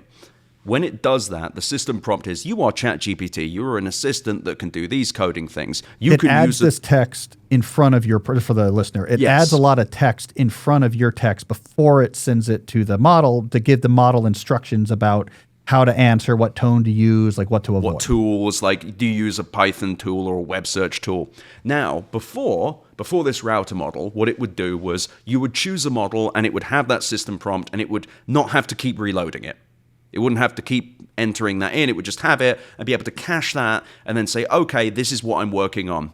Because of the router model. And not only that, just to be computer sciencey, they could actually, because it's sequential, when you run things through these machines, it's sequential, they could run all of this through the system's prompt's always the same. They could run it through and get the state of all these embedding, like a lot of math and computation, they could cache and then not have to run all that through the GPUs. They know what state everything is in after that system prompt.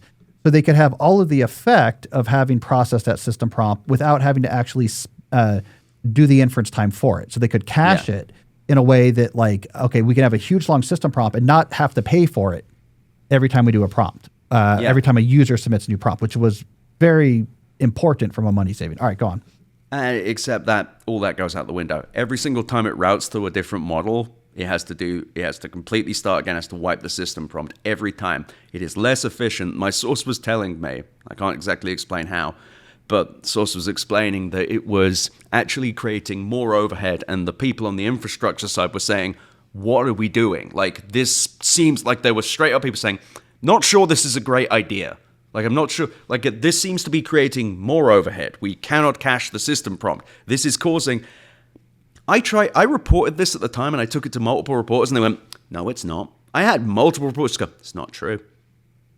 I showed them the thing. You talked to reporters, and they multiple reporters, it's not true. Not to blow smoke at you, but I will say, no one else had that technical story. I remember listening to your Better Offline podcast. Why aren't there more people with this technical story? I mean, I had just finished my own piece where I went deep on scaling and tuning and trying to explain that or whatever, which I thought was also being super underreported. But you had like a really good technical story. No one else had it. I got lucky. I got lucky, but I also talk to sources regularly and I know what I'm looking for. All right, we're going to take a quick break here to hear from some of the sponsors that makes this show possible. If you're serious about protecting your time for deep focused work, but still need to manage meetings and responsibilities in your personal life, today's sponsor is for you. We talk a lot on this show about avoiding the chaos of modern work, but the truth is discipline alone isn't enough. You need tools that protect your focus. That's where Reclaim.ai comes in. Reclaim is a smart calendar assistant built for people who treat their most valuable resource, time, as their most valuable resource. It automatically defines your focus time. It schedules meetings. It resolves conflicts and protects time for habits, tasks, and even recharging breaks. Now, here's the best part. It's not rigid. Reclaim's AI dynamically adjusts your calendar around your shifting priorities so you can stay flexible and focused. Deep work won't get crowded out anymore. The average Reclaim user gains 7 extra productive hours a week, cuts overtime nearly in half, and experiences less burnout and context switching. Reclaim.ai isn't just another scheduling tool, it's an intelligent time partner that helps you prioritize what truly matters every week. Try it and reclaim your time for what really matters. You can sign up 100% free with Google or Outlook Calendar at reclaim.ai/cal. Plus, Reclaim is offering my listeners an exclusive 20% off 12 months with discount code CAL20. Get your Reclaim Recapped 2025 when you sign up, which is a year in review of how you spend your time across deep work meetings and work-life balance with 30 plus productivity stats. That's worth signing up, just that alone. You got to check it out. It's really cool. So go visit reclaim.ai/cal to sign up for free. That's reclaim.ai/cal. I also want to talk about our friends at Caldera. Here's the thing about aging. When you're a guy, when you're young, you don't think about your skin, but then one day you wake up, you look in the mirror, and you realize, oh my God, I look like a grizzled old pirate captain. What happened? You weren't taking care of your skin. Luckily, this is where Caldera Lab enters the scene because they have a high-performance skincare line designed specifically for men. They've got these great products like The Good, which is an award-winning serum, the Eye Serum, which helps with puffiness under your eyes, and the Base Layer, which is a moisturizer that you can just use every day. Look, this stuff works. In a consumer study, 100% of men said their skin looks smoother and healthier. Now, skincare doesn't have to be complicated, but it should be good. Upgrade your routine with Caldera Lab and see the difference for yourself. Go to calderalab.com/deep and use code DEEP at checkout to get 20% off your first order. All right, let's get back to the show. Yeah. Like that's really, it's like the moment GPT-5 went out, I went to source being like, hey, hear anything? Like real simple. I don't even do much source stuff because I have like other stuff I'm working on. But this one was just like, I went to someone, an infrastructure provider, and I said, hey, have you heard any GPT-5 stuff? And they said, let me check. And I went, this. And it was just, it shocked me that no one else wanted to cite it. It shocked me that I had multiple people who were just like, this is not true. And I'm like, I can show you stuff that would prove it. They didn't want to see it. Interesting. It's just, it's denialism. It's because when I understand when you've got editors who are pro AI, when you've got other people you work with who, or perhaps you yourself want these people to win and you don't want to piss off their PR people, you don't want to lose your access. I get it. But it's like, this is reality. They don't have any. No one has access. By the way, I mean, no. All access is control. They won't give you access to anyone. I'm into legacy media. They give no. These AI companies give no access. No. Yeah. They play. I've heard OpenAI plays people against each other at outlets. Yeah. I've heard them straight up say. I've been told that apparently they will straight up say, if you piss us off, we'll stop responding to your emails. Yeah. Little worms. Yeah, no, I believe it. But this did change a lot of things. So again, to blow a little bit more, everything. Everyone was just like, they were under. So because it was hard to ignore, the GPT-5 wasn't that different, and had these other problems. The thing I saw change. So there's articles. Hey, scaling. This is a problem. You know, that's why my headline was like, "What if AI doesn't get much better than this?" Like that was like a new idea for people. But the thing that seemed to really open up was a story that really only you had been covering for a year. So for a year plus, you had been actually gathering earnings revenue numbers. You've been looking at earnings reports, and you had been making the case for about a year up to that point. The numbers don't make sense on these companies. Look at how much they're spending, how expensive this is. The numbers don't make sense. This cost way more to run than they're getting in revenue. When is the musical chairs game going to stop?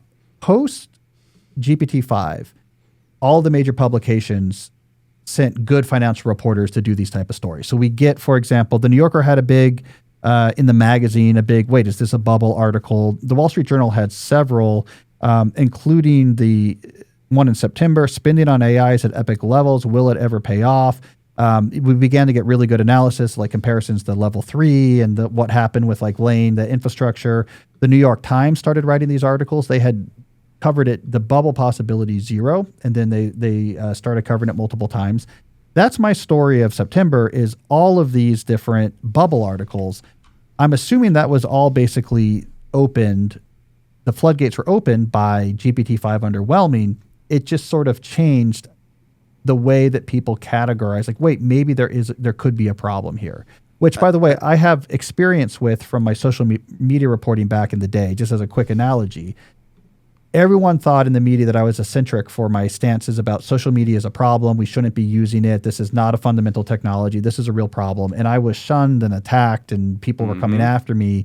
And then post Donald Trump election, where he was successful on Twitter, it planted the seed of like, oh, maybe social media isn't just done for good. And it opened the floodgates, and all of these issues with social media was suddenly open game to be covered, well beyond even what I was talking about. This felt similar to me. GPT-5 underwhelming opened up all of these, the possibility of all these stories, including on economic struggling. There was also a big story around August where it was, I think it came out that AI data center capital expenditures made up more of GDP growth than all consumer spending combined. Yeah. And then in September, you had that insanely funny story where, as we've discussed, $300 billion deal with Oracle, between OpenAI and Oracle, where OpenAI will give them the $300 billion they don't have, and then Oracle will serve them compute from data centers that are not built yet.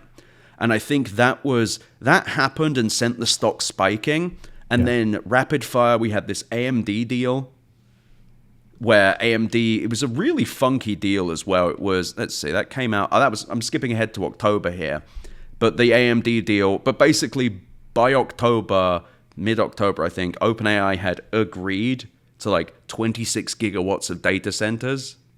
And there's just a bunch of funding that happened around here as well. Yeah. But it really felt like the air had been sucked out of the room. There was scrutiny suddenly on some of these stories in a way there wasn't 4 months earlier.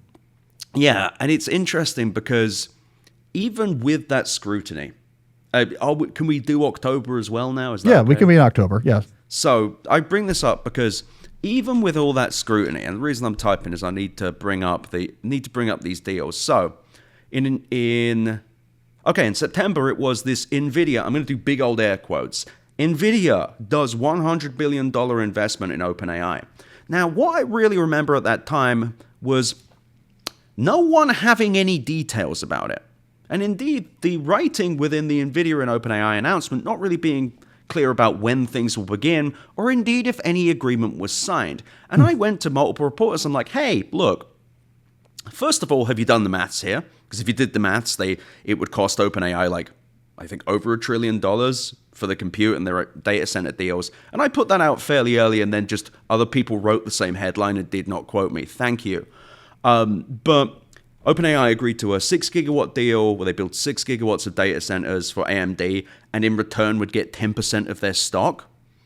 Never happened. Broadcom did a deal with OpenAI, 10 gigawatts of data centers, which we will get to in a minute because some funny stuff has happened. And then this NVIDIA deal. Now, what was funny about this was I went to reporters and saying like, hey, look, nothing's been signed. This is a lot of money. And also a gigawatt data center takes about 2.5 years and $50 billion to build. They're meant to start these data centers. The first $1 billion that NVIDIA, $10 billion even, that NVIDIA was meant to send to OpenAI was meant to be next year. Same deal with AMD, same deal with Broadcom. So meant to be in 2026. And I went to people, I'm like, hey, this isn't possible. Like, this is quite literally impossible. We cannot do the, like, you can't build data systems. And everyone's like, yeah, well, they're working out. The crap they've been saying for the last year, it's just like, they're working out. What's the advantage they get by announcing these deals? Can they like mark it up as like future assets? Does it help with stock growth? Like what would be the motivation for spike? Stocks, okay. And so Oracle added $300 billion to their remaining performance obligations. Broadcom added like $50 billion, I want to say. Because you can mark this up as expected revenue, which when you're then doing the calculations and figuring out, you're like, oh, this makes this a more valuable company because it's the revenue it has or expected has gone up. And because the markets are, I assume, run by toddlers, everyone believed it. Everyone was like, wow, number go up so big, number so huge. Well, number didn't stay big for long and things started to fall apart, and it got to this point where even people who were quite cynical started going, one moment, anyone done the math here? And the FT has stepped up. The Financial Times has been pretty on top of this the whole time, but they really stepped up and did some analysis, and it was just, they also did a $1 trillion story without citing me.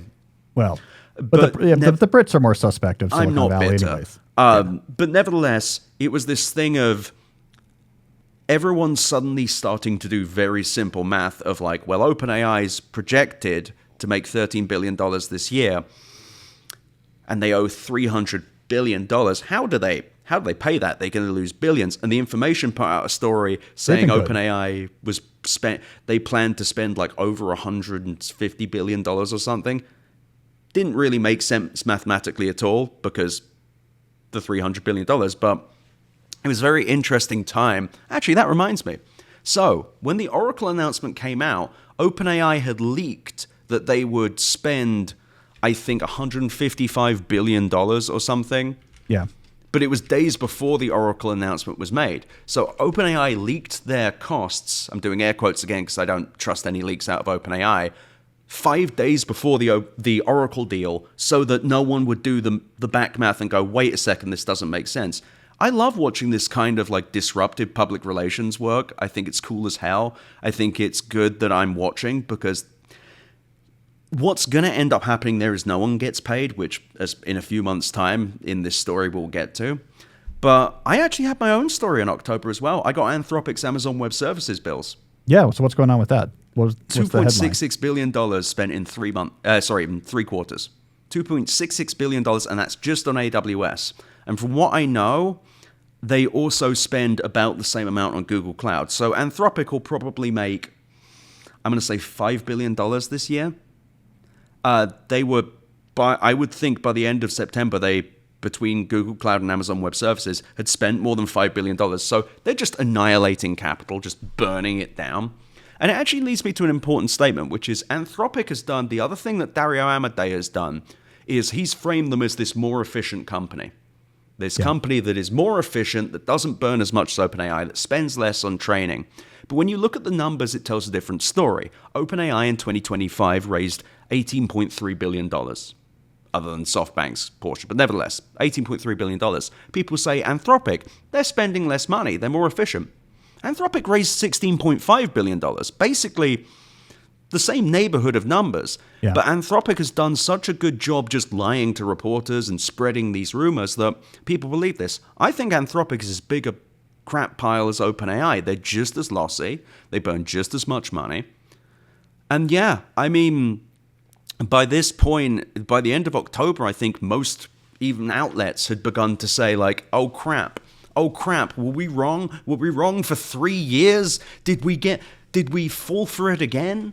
And they did fall for it again. So then if we jump forward to, well, the other big story in October is Sora, the app, which confusingly is powered by Sora 2, the model, because there's also a Sora 1 model.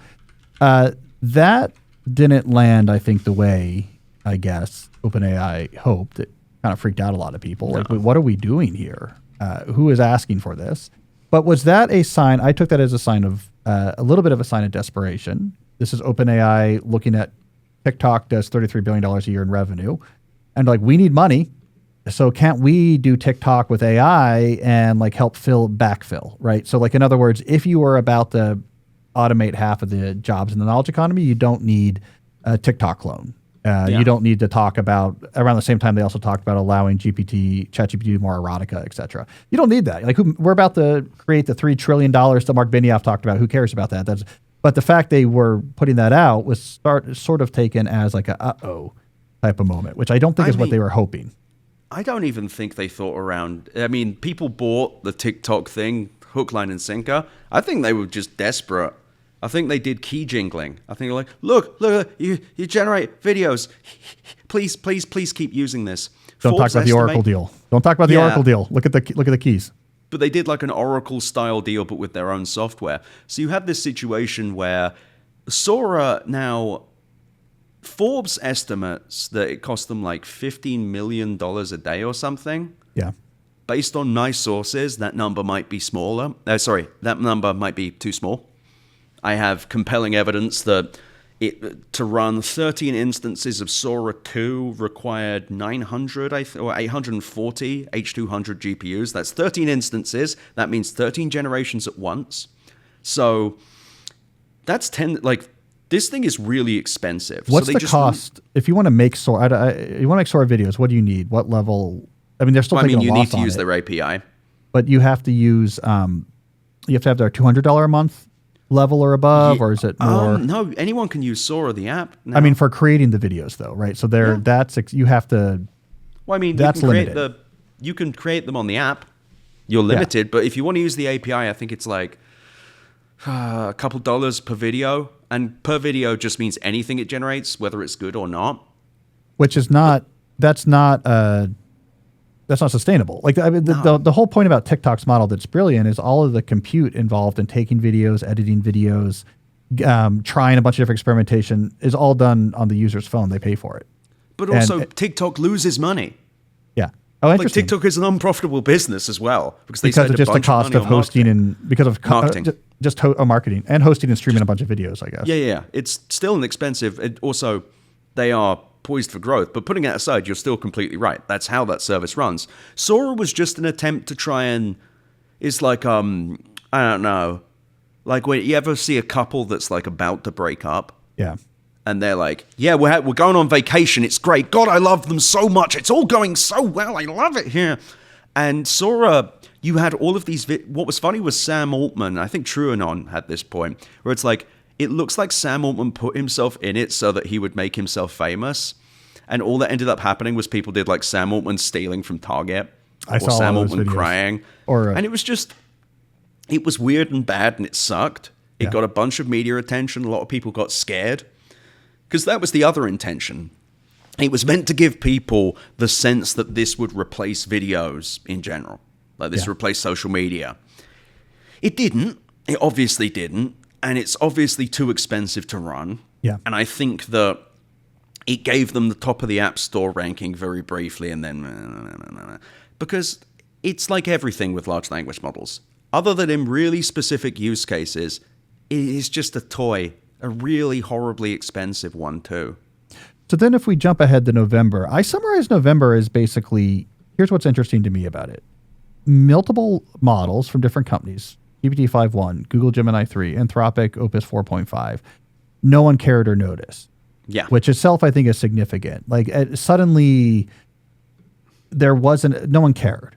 There was some Gemini, they cared about the fact that it was using their own chips, and like there were some economic stories there, but no one cared that like Opus 4.5 was like better at coding agents, or that 5.1 better doesn't mean anything anymore. The other thing I saw in November was there was kind of a defensive backlash to the bubble stories. So now you start to get, well, wait, we'd gone too far. Maybe it's not a bubble. We begin to get to like, I think it might be okay story. So that was like, I don't know your take on that. That seemed to happen in November. Oh, for sure. And but by this point, Sam Altman, Mark Zuckerberg, and Jeff Bezos had all said it was a bubble. Like all three of them had said it. But also, we had a bunch of people doing stories that were quite literally, actually, bubbles can be good. Actually, It's a good kind of bubble. None of these had particularly logical points. And so we had these people trying to work out, like, crap, you kind of put it like this. It was like, did we overcorrect? oh no, I don't want to piss off the powerful people. LLMs are actually great now, but they're actually bad. And then it got to this narrative of, well, remember the dot-com boom. Yeah. Remember the dot-com bubble, and there were companies left over at the end. And it's like, did you read about the dot-com bubble? Because Lucent got acquired. Lucent did probably the best of them all, other than like Cisco and Microsoft, who kind of survived. Amazon. They've done really well, but it took them a while to get out of there. Amazon was interesting as well, because Amazon didn't it was within the universe of the dot-com bubble, but didn't make all the mistakes that they made. Also, the thing with the dot-com bubble was, and this is how we get to NVIDIA in a minute, was just the insane deals. Like WinStar Communications getting a $2 billion loan from Lucent Technologies, which would, and in the press release it said this, make $100 million of revenue. It's like, they don't teach you that in business school. Also, in the middle of this month, I got OpenAI's costs. They spent $8.67 billion on inference, just inference, through the end of September. That was a great story because the FT and I worked on it, but the denial around that was really cool. Wait, that's go to these numbers again. 8.7 billion in inference, meaning like just what it costs to train and run their models. No, just to run them. Just to run the models. And then against what revenue for that period? So that was the fun thing. So I also got the revenue share from Microsoft. And the way it worked out was because OpenAI had leaked that by the halfway point of 2025, they had made $4.3 billion in revenue. Based on the revenue share, because they do 20% revenue share with Microsoft. So Microsoft, I could see what they'd been paid there. And just multiply it by 5 or whatever. Yeah. And they made 4.3 something billion through the end of September. Now, people then said, but Microsoft pays a revenue share to OpenAI too. I actually have those numbers now, and it works out to like $4.5 billion through the end of September. I don't know if we ever find out what happens with OpenAI, but I will say this. Those numbers do not match up with anything else reported, and people did intellectual gymnastics to try and say, they said, oh, your numbers are delayed. They're a quarter late. They're 3 quarters late. They're accrual accounting. I play to win. I know what I'm doing. Wait, just to be clear for the audience, though, you're saying like through September, you're talking four point something billion dollars probably in revenue against already close to $9 billion in inference cost. Correct. Yeah. Not good. And you want the first number to be larger. Yeah, you ideally want those to be reversed. Yeah. Yeah. And it's So they're operating, which is the issue is you're operating at a loss. Massive loss. Yeah. And these costs increase with revenue. That's the actual problem. It's like if costs were going up, if costs were going up this fast, but revenue was going this, fine. The problem is, and this was what I saw with Anthropic as well, because with Anthropic's spend, I actually compared the revenues versus spend.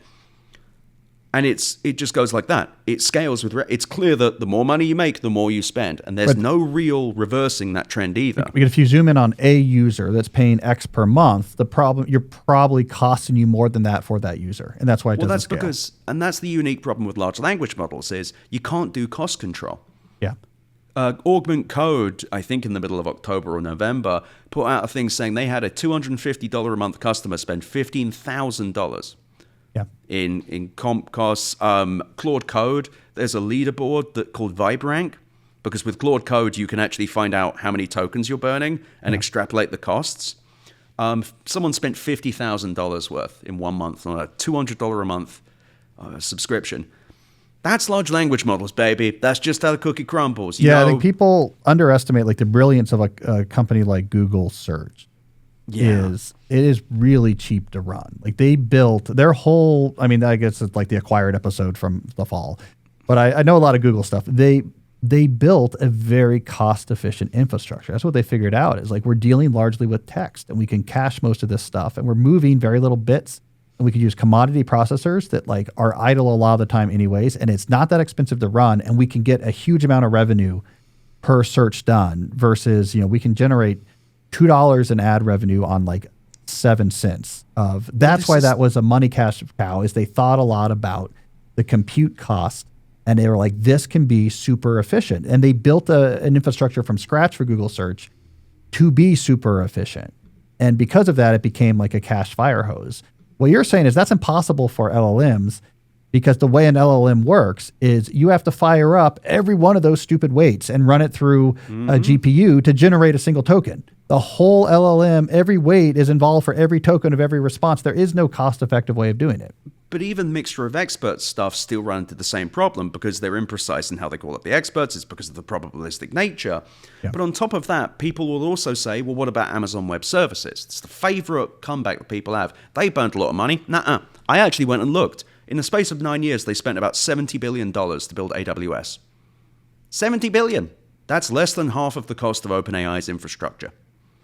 Well, and also that scaled with revenue. So the thing, like AWS was it came out of what people know or don't know is like where it came out of is they built this infrastructure for their own compute. And then it was incrementally, they could be like, oh, well, we know how to do this now. Why don't we offer this to other people? The revenue curve was like the opposite of what you described for OpenAI or Anthropic. It was the more people using AWS, the more money they would make. So it was, you could invest money in this.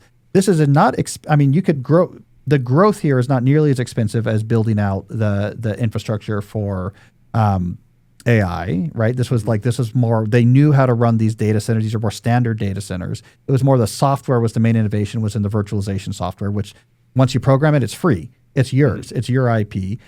These were known quantities to build out. And I don't know the details, but I would assume you'd go a little bit into the red, you could immediately in like 2 years get back in the black. It was like a much more controllable space. Like this was, and there was a path. Yeah, there was actually a path to it. And then it started making money, and then like, oh, let's like 10x this because like we see the revenue is made. If we 10x it, we'll 10x the revenue. And it kept Amazon in the black for a decade where they were giving away Prime memberships way under cost. Also, the business model made sense. People needed to host websites and apps on the internet. We still don't have one of those for large language models. We don't have a thing we can point to and say, this is what they do that actually makes money. This is the economic viability of it. All right, so December, looking at the last month, there's Disney. There's NVIDIA as well. And NVIDIA, okay. So Disney's easier.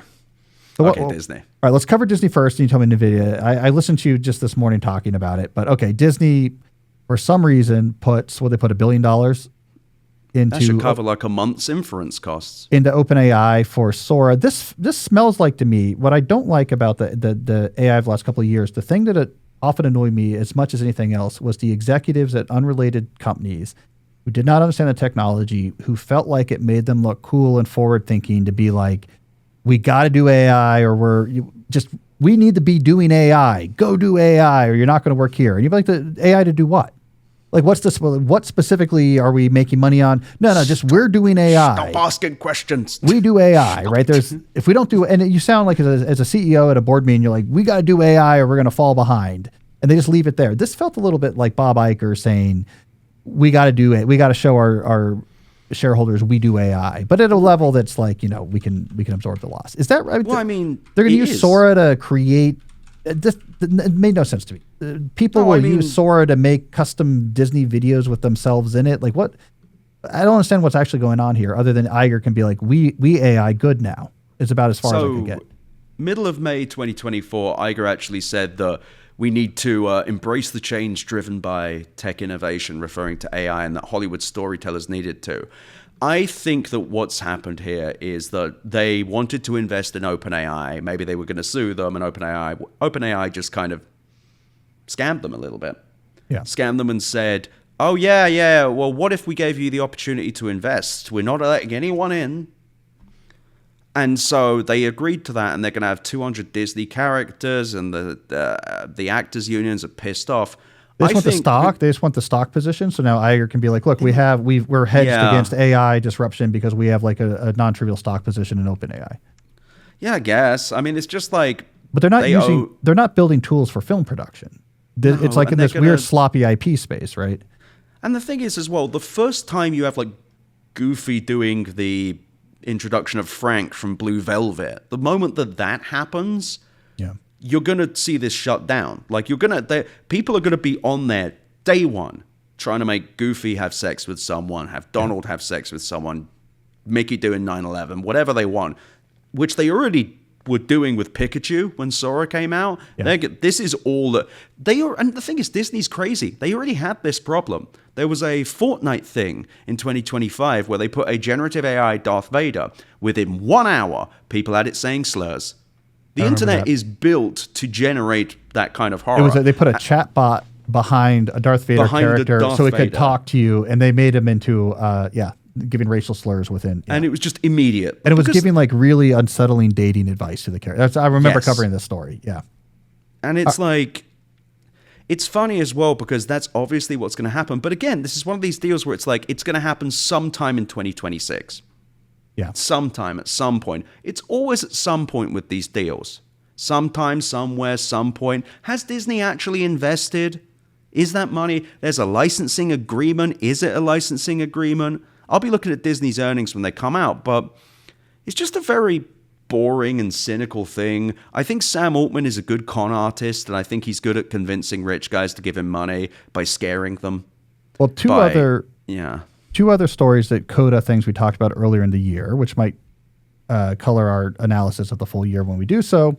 Some of the writers of AI 2027 basically came out and said, like, well, this is not going to happen anymore. We'll do another one, but mid-November. It got a little bit too far. They're like, actually, it's not going to happen. And then also, this was in December where the code red was declared at OpenAI, where they're like, basically, we need to make ChatGPT better. And one of the things they said after the beginning of the year was this the year of the agents. In December of the year, they said, we're de-emphasizing agents. We need to put more energy on making ChatGPT pop. So there's kind of this like tragic coda to the end of the year.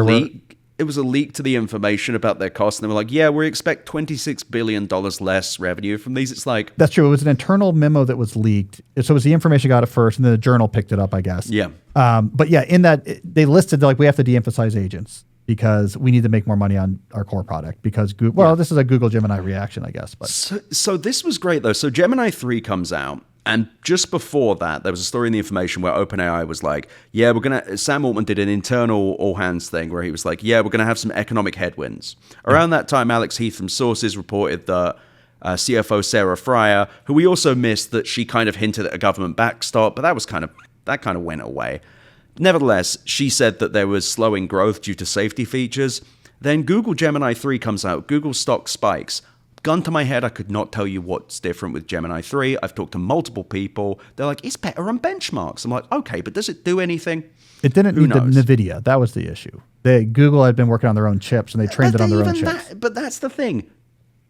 Is that the case? Google's got a lot of NVIDIA GPUs. That's a convenient story for them that they leaked. TPUs have not been proved. There was a whole argument between analysts about this. Nevertheless, Gemini 3 comes out, and because the media just cannot come up with unique ideas like, this is big, this is different, stock go up, number go up. And there was this code red that you mentioned that gets called. And what's great about the code red story from the information is it's like, and OpenAI had a plan. Step 1, we're going to make ChatGPT's responses better. Step 2, we're going to give people reasons to use ChatGPT more than other models, prefer it over other models. And 3, we're going to improve the functionality of ChatGPT. To which I ask, what the hell have you been doing all year? What have you been doing? I think OpenAI is like an adult summer camp. I think that they're all just dicking around doing random projects, no real management. They're just like, I think Anthropic's the same way. It's like, I don't know what we're going to do. I'm working on a model thing. Sure. I've heard multiple stories that you have teams in OpenAI working on the same thing that do not talk. They're just like bumping their heads together. It's like the minions in there. But this code red happens. And at that point, really, you saw the media shift of, oh God, OpenAI's bad. I think just everyone was like, wait, does this company lose billions of dollars? Did anyone say anything about this? Why didn't anyone tell us this? Oh my God, when those articles come out, I'm going around with a mallet. I'm going to be like Mario and Donkey Kong. It's going to be messy. But that's the thing, everyone was kind of like, hey, OpenAI loses so much money and they don't appear to make enough to pay their bills. Is that good? It's so fun. And every day there's a new story where I will post it and say, is that good? Because it really is just like nothing. None of this ever made sense if you looked at it. But it's like really that you can see the milk is curdling in real time. You can see it happen, and you've had terrible earnings. You've had this Broadcom earnings, Broadcom being the one that was meant to build chips for OpenAI. Now the revenue for that is not coming in 2026. It's crazy. It's completely nuts. Oracle, I think they missed on several parts of their earnings, and $300 billion out of their $455 billion remaining performance obligations is OpenAI. And people are like, hey man, how are you getting paid for that? Where's the money coming from? Because like, you need money you need money in your business. That's how you make money. And no one has a good answer. And now Oracle has delayed those data centers. So it's like, right, I guess they can't afford to build them.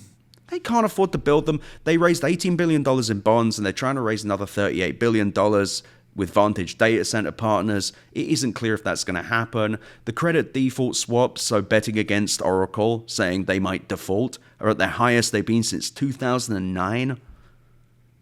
It's the era of smiles is beginning. It's really, it's dark out there for them, but I'm laughing. I'm having a good time.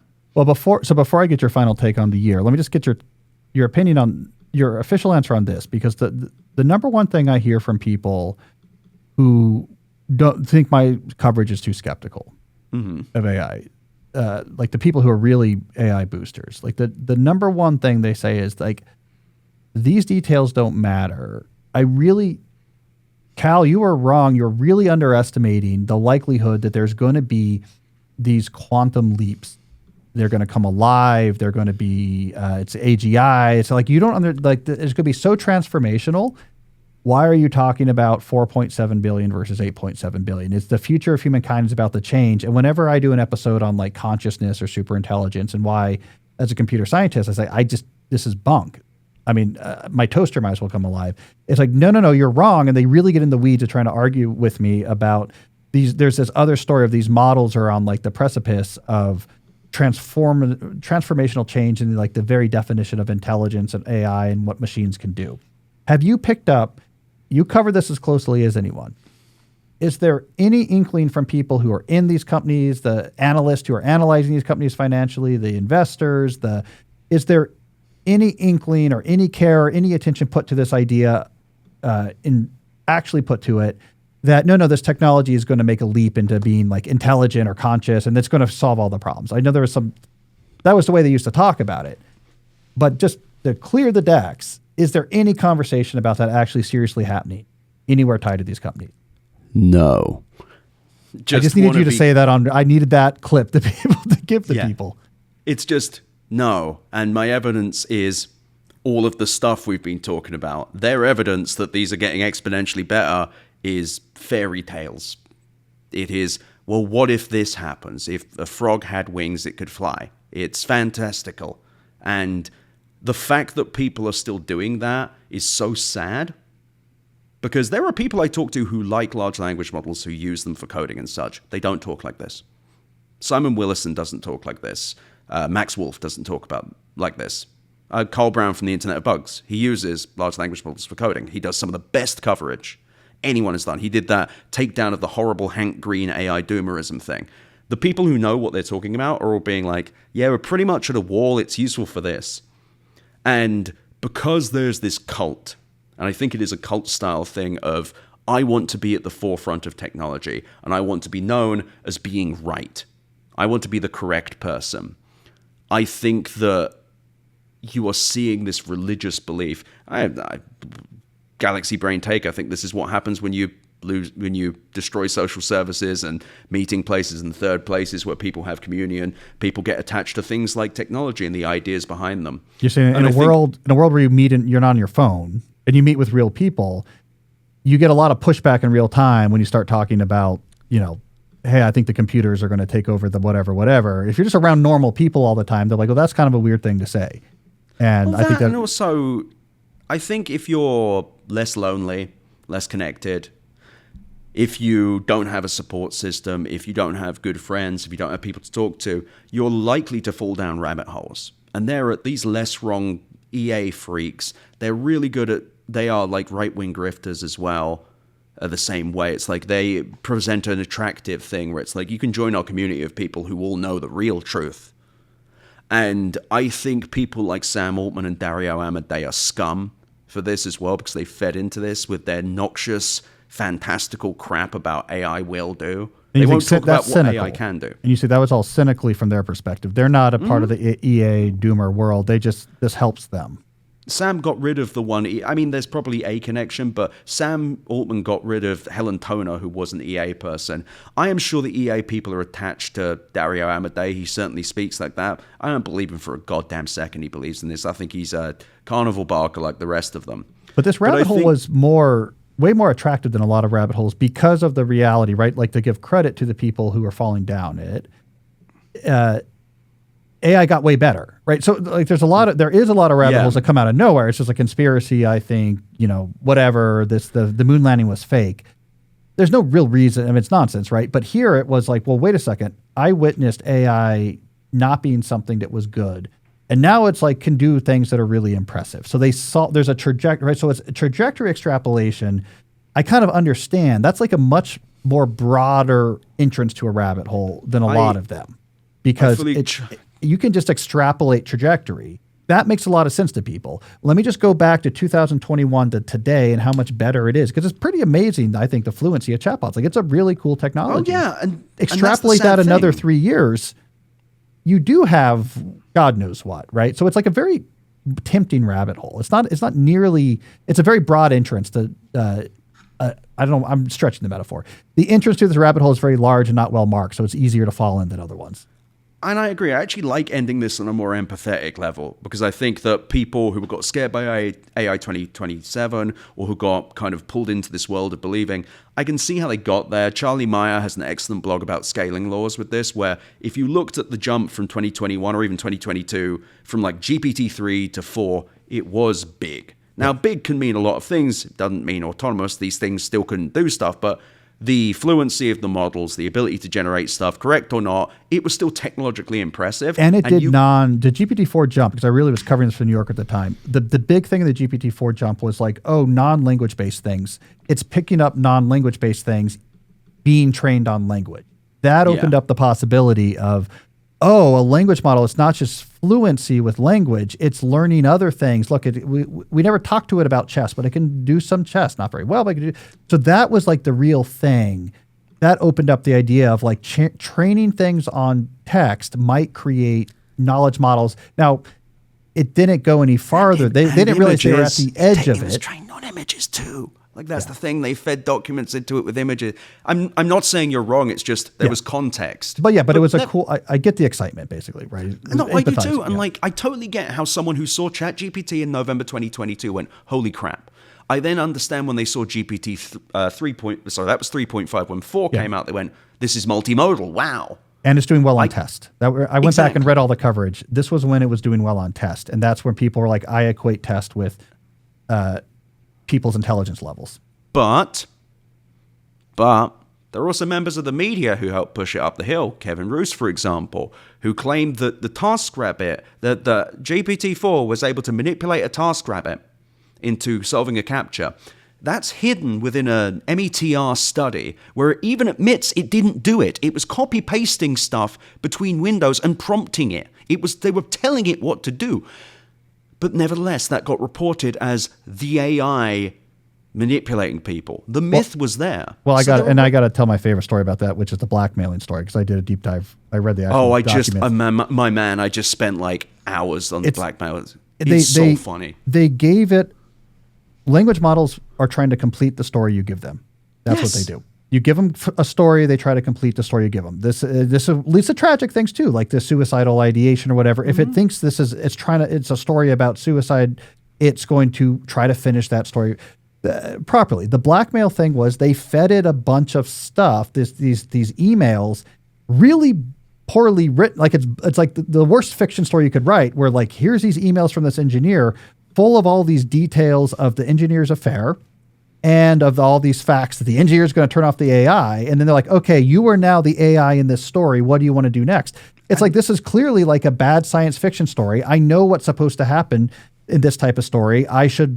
You gave me all of this information. Like clearly this is supposed to be a story about, this is the MacGuffin, right? Like it's supposed to be about me using this information about the affair to get them to turn around. I've seen stories like this and it completed the story. It was reported as if like in production somewhere, an AI was blackmailing an engineer. So that's what's great about that as well is the one where that bit in it where it's like, oh yeah, it was copying the files off. That was because the system, they prompted it to say, you are in a computer thing where you can do, it was like, you can do this here. Yeah, and it generated code that doesn't make sense. But the funnier one was they had one where they literally trained a model to reward hack. So instead of solving a problem, it would find a way to cheat. And they're like, yeah, it shocked us that it was able to do this. It's like, you trained the model to do it. Well, this is the O1 breaking out of the container. No, I'm talking about Anthropic. All right, there's another one where O1 broke out of a container in playing a hacking challenge. Like it did something it broke out of its virtual machine and restarted the virtual so it was breaking out. But what happened was there's a configuration error, so it couldn't access the machine it was supposed to hack.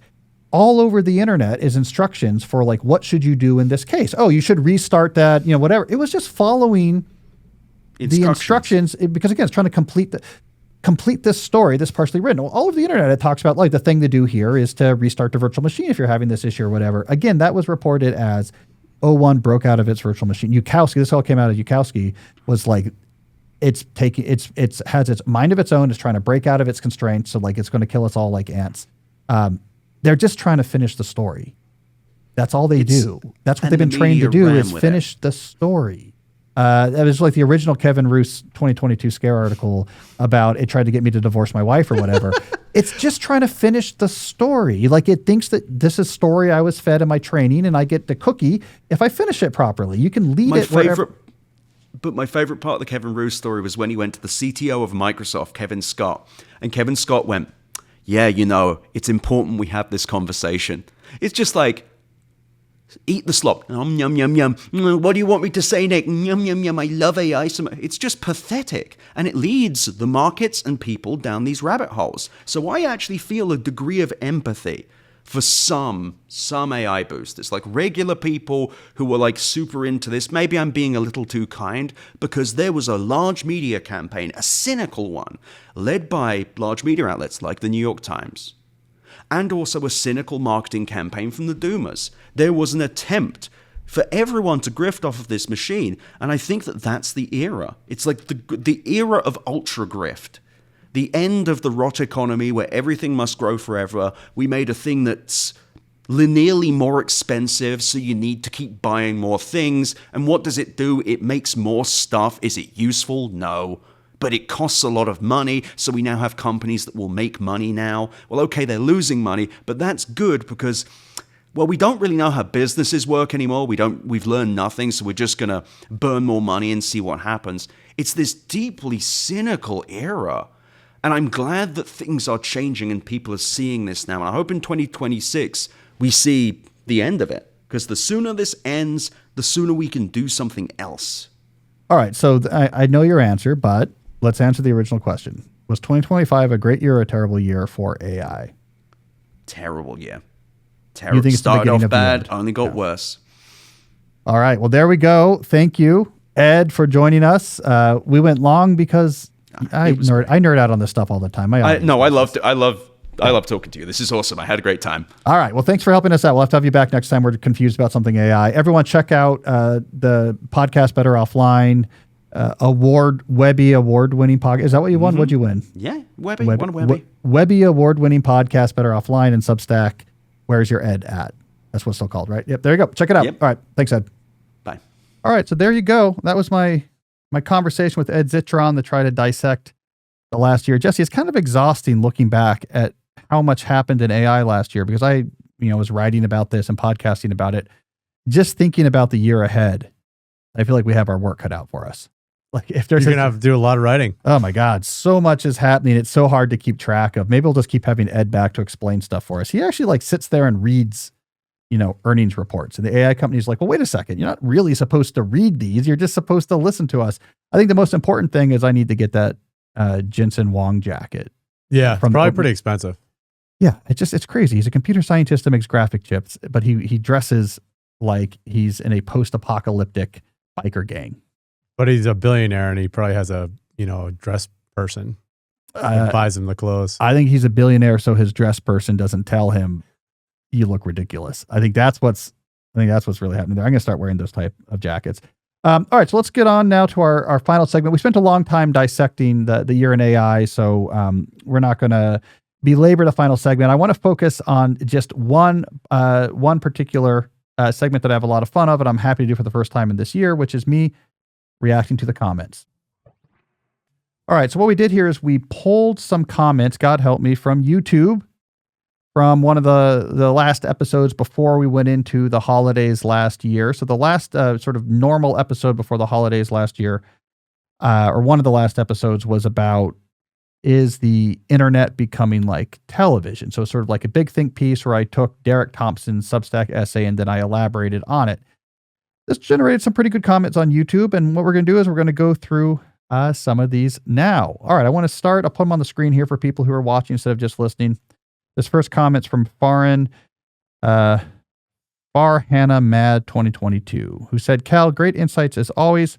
I was thinking about the numbers that you mentioned about how so many people watch content from random strangers instead of content from their friends and family.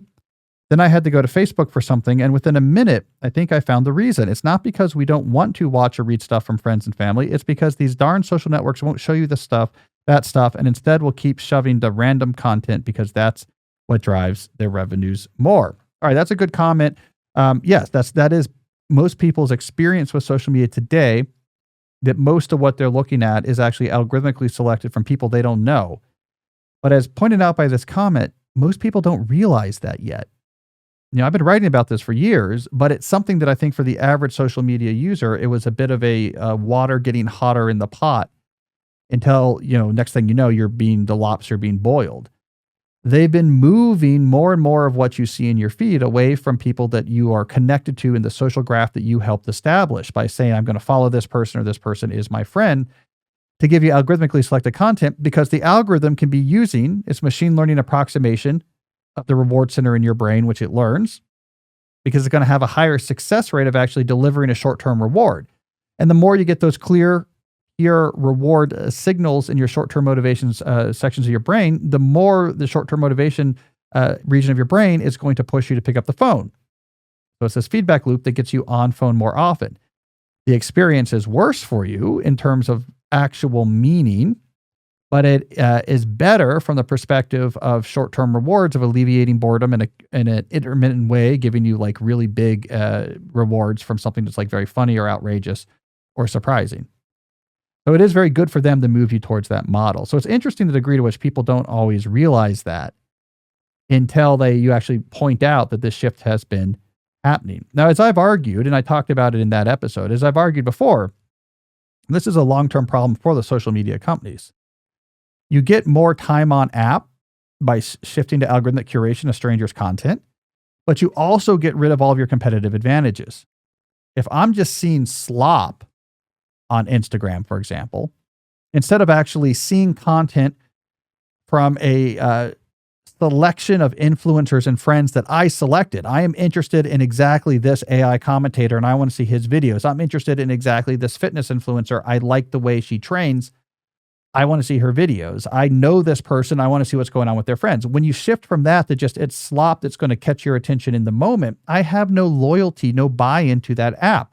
Because I can get slop on TikTok. I can also get slop on Facebook. I can also get slop from the Sora app from AI or Meta Vibes. I can also do other things that will distract me in the moment, like going to a streaming service or listening to a podcast or going to YouTube and going through the recommended videos on the side. You're now in a slop battle with any other source of distraction and entertainment. And now you have no competitive advantage in that battle. How do you expect, if you're Meta, that you're going to remain on top of that pile, especially when you have this sort of huge organization with all this overhead? You're not going to stay on the top of that mountain. So I think long-term, this is really bad news for these social media companies, for them to move towards algorithmically curated content that has nothing to do with social networks. But it's what's happening now because in the moment, it creates more time on app. All right, let's move on to another comment. This one is from Carl Oliver, who says, TV as a never-ending stream of entertainment is only a concept relevant for a few generations. Television is a good metaphor for how media will work, but people don't really need it. Just like they didn't need it in Dickensian England or whatever. We're going to have to progress beyond it at some point as a people so that we aren't all lost in consumption and have lives we can attend to. Yeah, I mean, it's an interesting point, right? The television becoming all consuming as a background distraction, right? This is really like the 1970s and 80s where that happened. So a lot of this is relatively new. You can zoom out, however, right? And what we see is that people like diversion.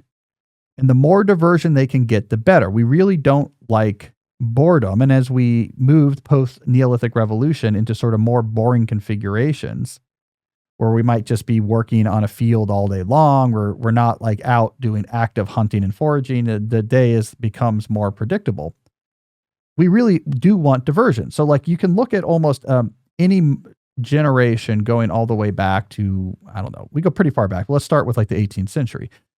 Newspapers began this in like colonial America, right? Like people were obsessed with newspapers. The big cities had multiple different newspapers, and you had all sorts of different information here. It was diverting, and you could look through it and find all sorts of different stuff and who is debating about what or what happened to who or what's the news that's happening over here. That was incredibly important. It became a really big, part of the economy. Then you got more in the 19th century, the penny press, which was the first attention economy media company. I think Tim Wu's book, The Attention Merchants, gets at this really well. But this is the first time we had media that was advertising supported, right? So we get in the late 1800s this idea of we'll put out newspapers and sell them for cheaper than it costs to print. But the way we're still going to make money is there's advertisements in those newspapers, and the companies paid us to advertise. So the more people that look at the paper, the more advertisements people will look at and the more we can charge for the ads. So actually the cost of the paper is now not the important thing. That was like a really big deal. But now you have to have lots of people read your thing. And so we got some of the first sensationalistic media came out of that. Then radio emerged. People loved radio. It's a weird technology.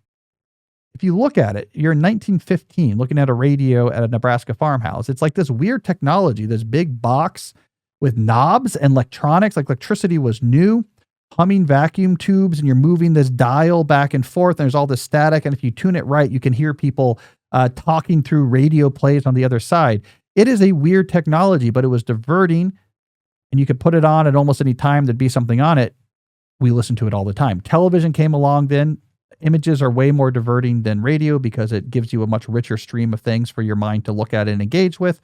Again, kind of a weird technology. We had people on these sound stages live kind of doing plays and stuff like this, people with puppets and all these weird shows. People loved it. Like, let me look at that. And then by the time we get to the 1980s, as I reported in that podcast episode that these comments are reacting to, the average person just kept the TV on all the time. We forget this now, but the statistic from that episode that was relevant is that the average household, as measured by these Nielsen audio meters, that would actually just listen to see if the TV was on or not to get the actual ground truth of how much the TV was on in the houses they were placed in. The average person had the TV on for 7 to 8 hours a day. That means they just had it on all the time. It was just always on in the background.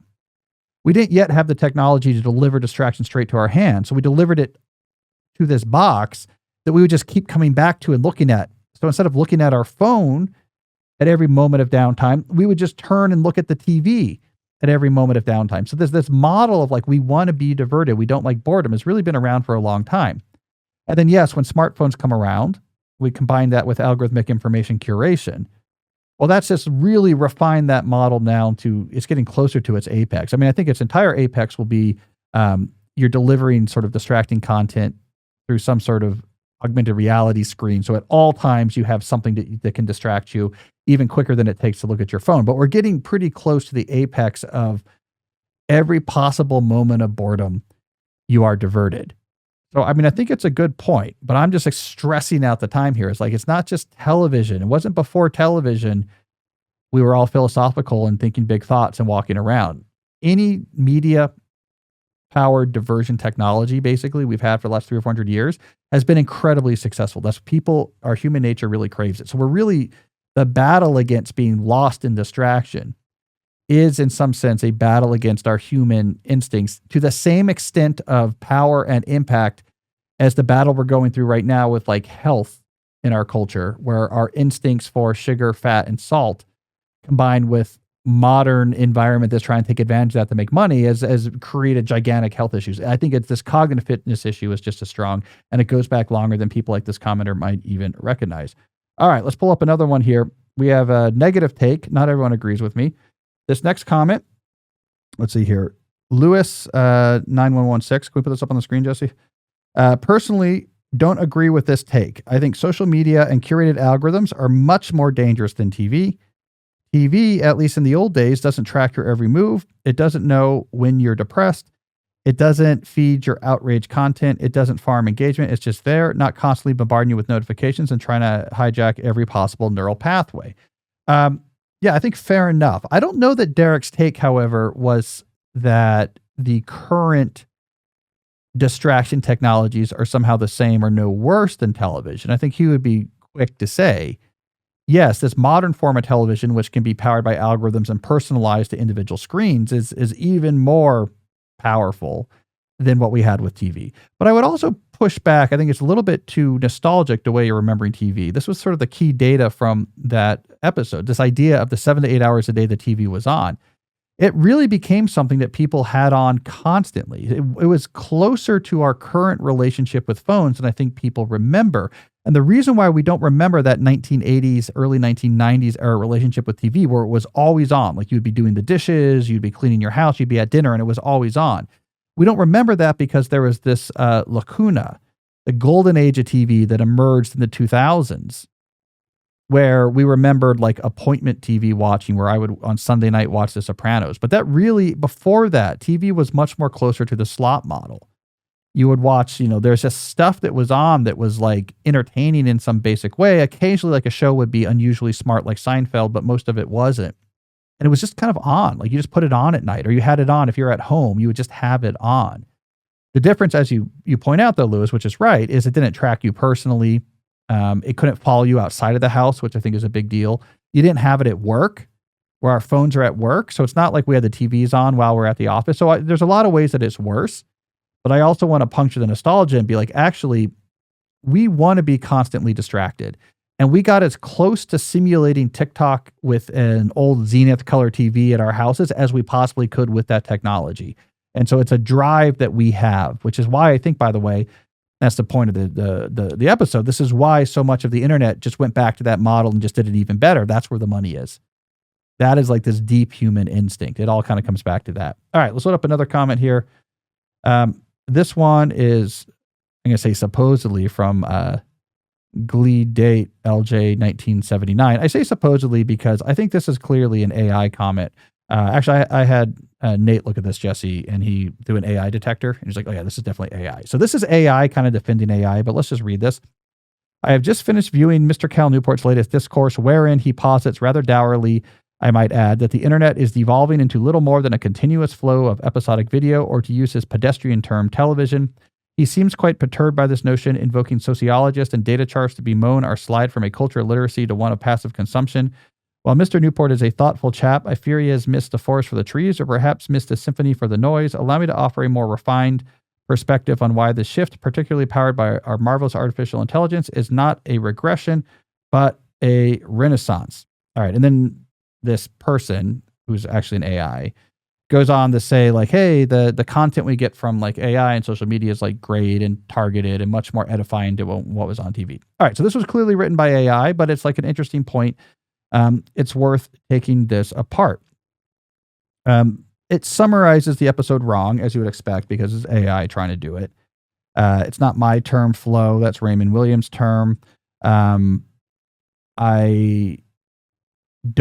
culture of literacy to one of passive consumption. That's Walter Ong. That's not me saying that, but whatever. I'm glad it calls me a thoughtful chap. But is it true?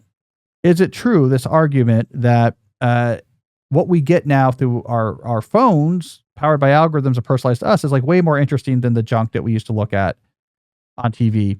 It could have been. It could have been, but it's really not. It's mainly slop now. Once we went to all social media began devolving not towards what's the goal of social media algorithms? Is it the personalized, the most meaningful or interesting possible user experience? No, it's time on app. And guess what gets you time on app? It's slop. It's just customized slop. Like if you look at Twitter just like the homepage, it shows you, it'll be whatever like weird slop happens to like press your buttons, like people in fistfights caught on, surveillance cameras or car crashes or whatever it is, right? It's just evolving towards slop, because once you have an algorithm saying, I want you to look at this app as much as possible. So now it's just playing with your short-term motivation centers, not your frontal cortex, not with like your understanding of what's interesting and what's good. The stuff it shows you is not going to be great. So AI, thank you for trying to defend AI, but I think you aren't doing that well of a job. All right, let's do another comment here. Ernhar768.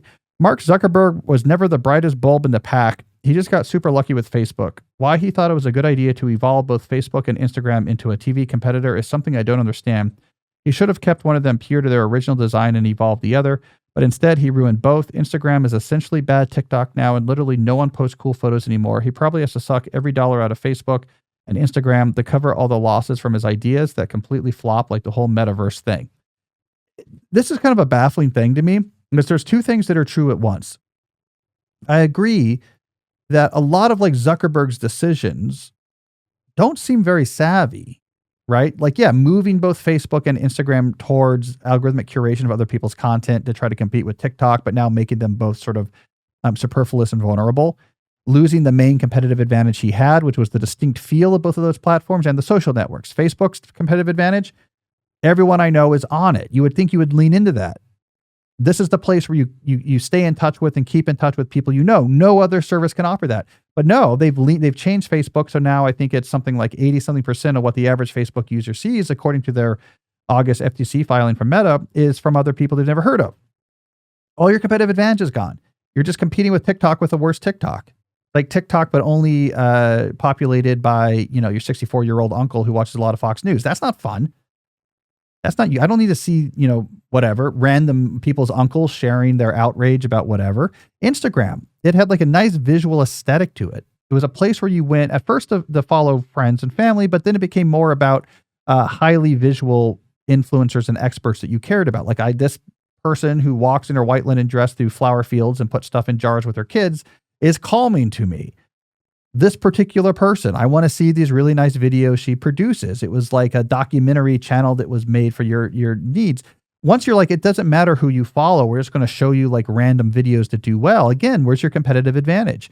Like, that's a bad decision. The metaverse was a spectacularly bad decision. He put way more money into that adjusted for inflation that the US government did for the Apollo program, and nothing came out of it. He was just wrong. Their AI investments have all messed up. They hired away all these people, built the superintelligence center, that shut down the superintelligence center, moved people around. They really have had an incoherent AI strategy, right? So you're like, Mark Zuckerberg, yeah. Geez, it seems like this guy doesn't know what he's doing.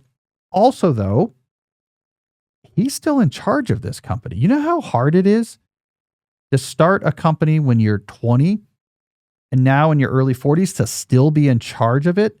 It ain't no small thing. Meta is like one of the highest capitalized companies in the world right now. I mean, it's one of these companies that has revenue in the hundreds of billions of dollars a year. It's capitalized near $1 trillion.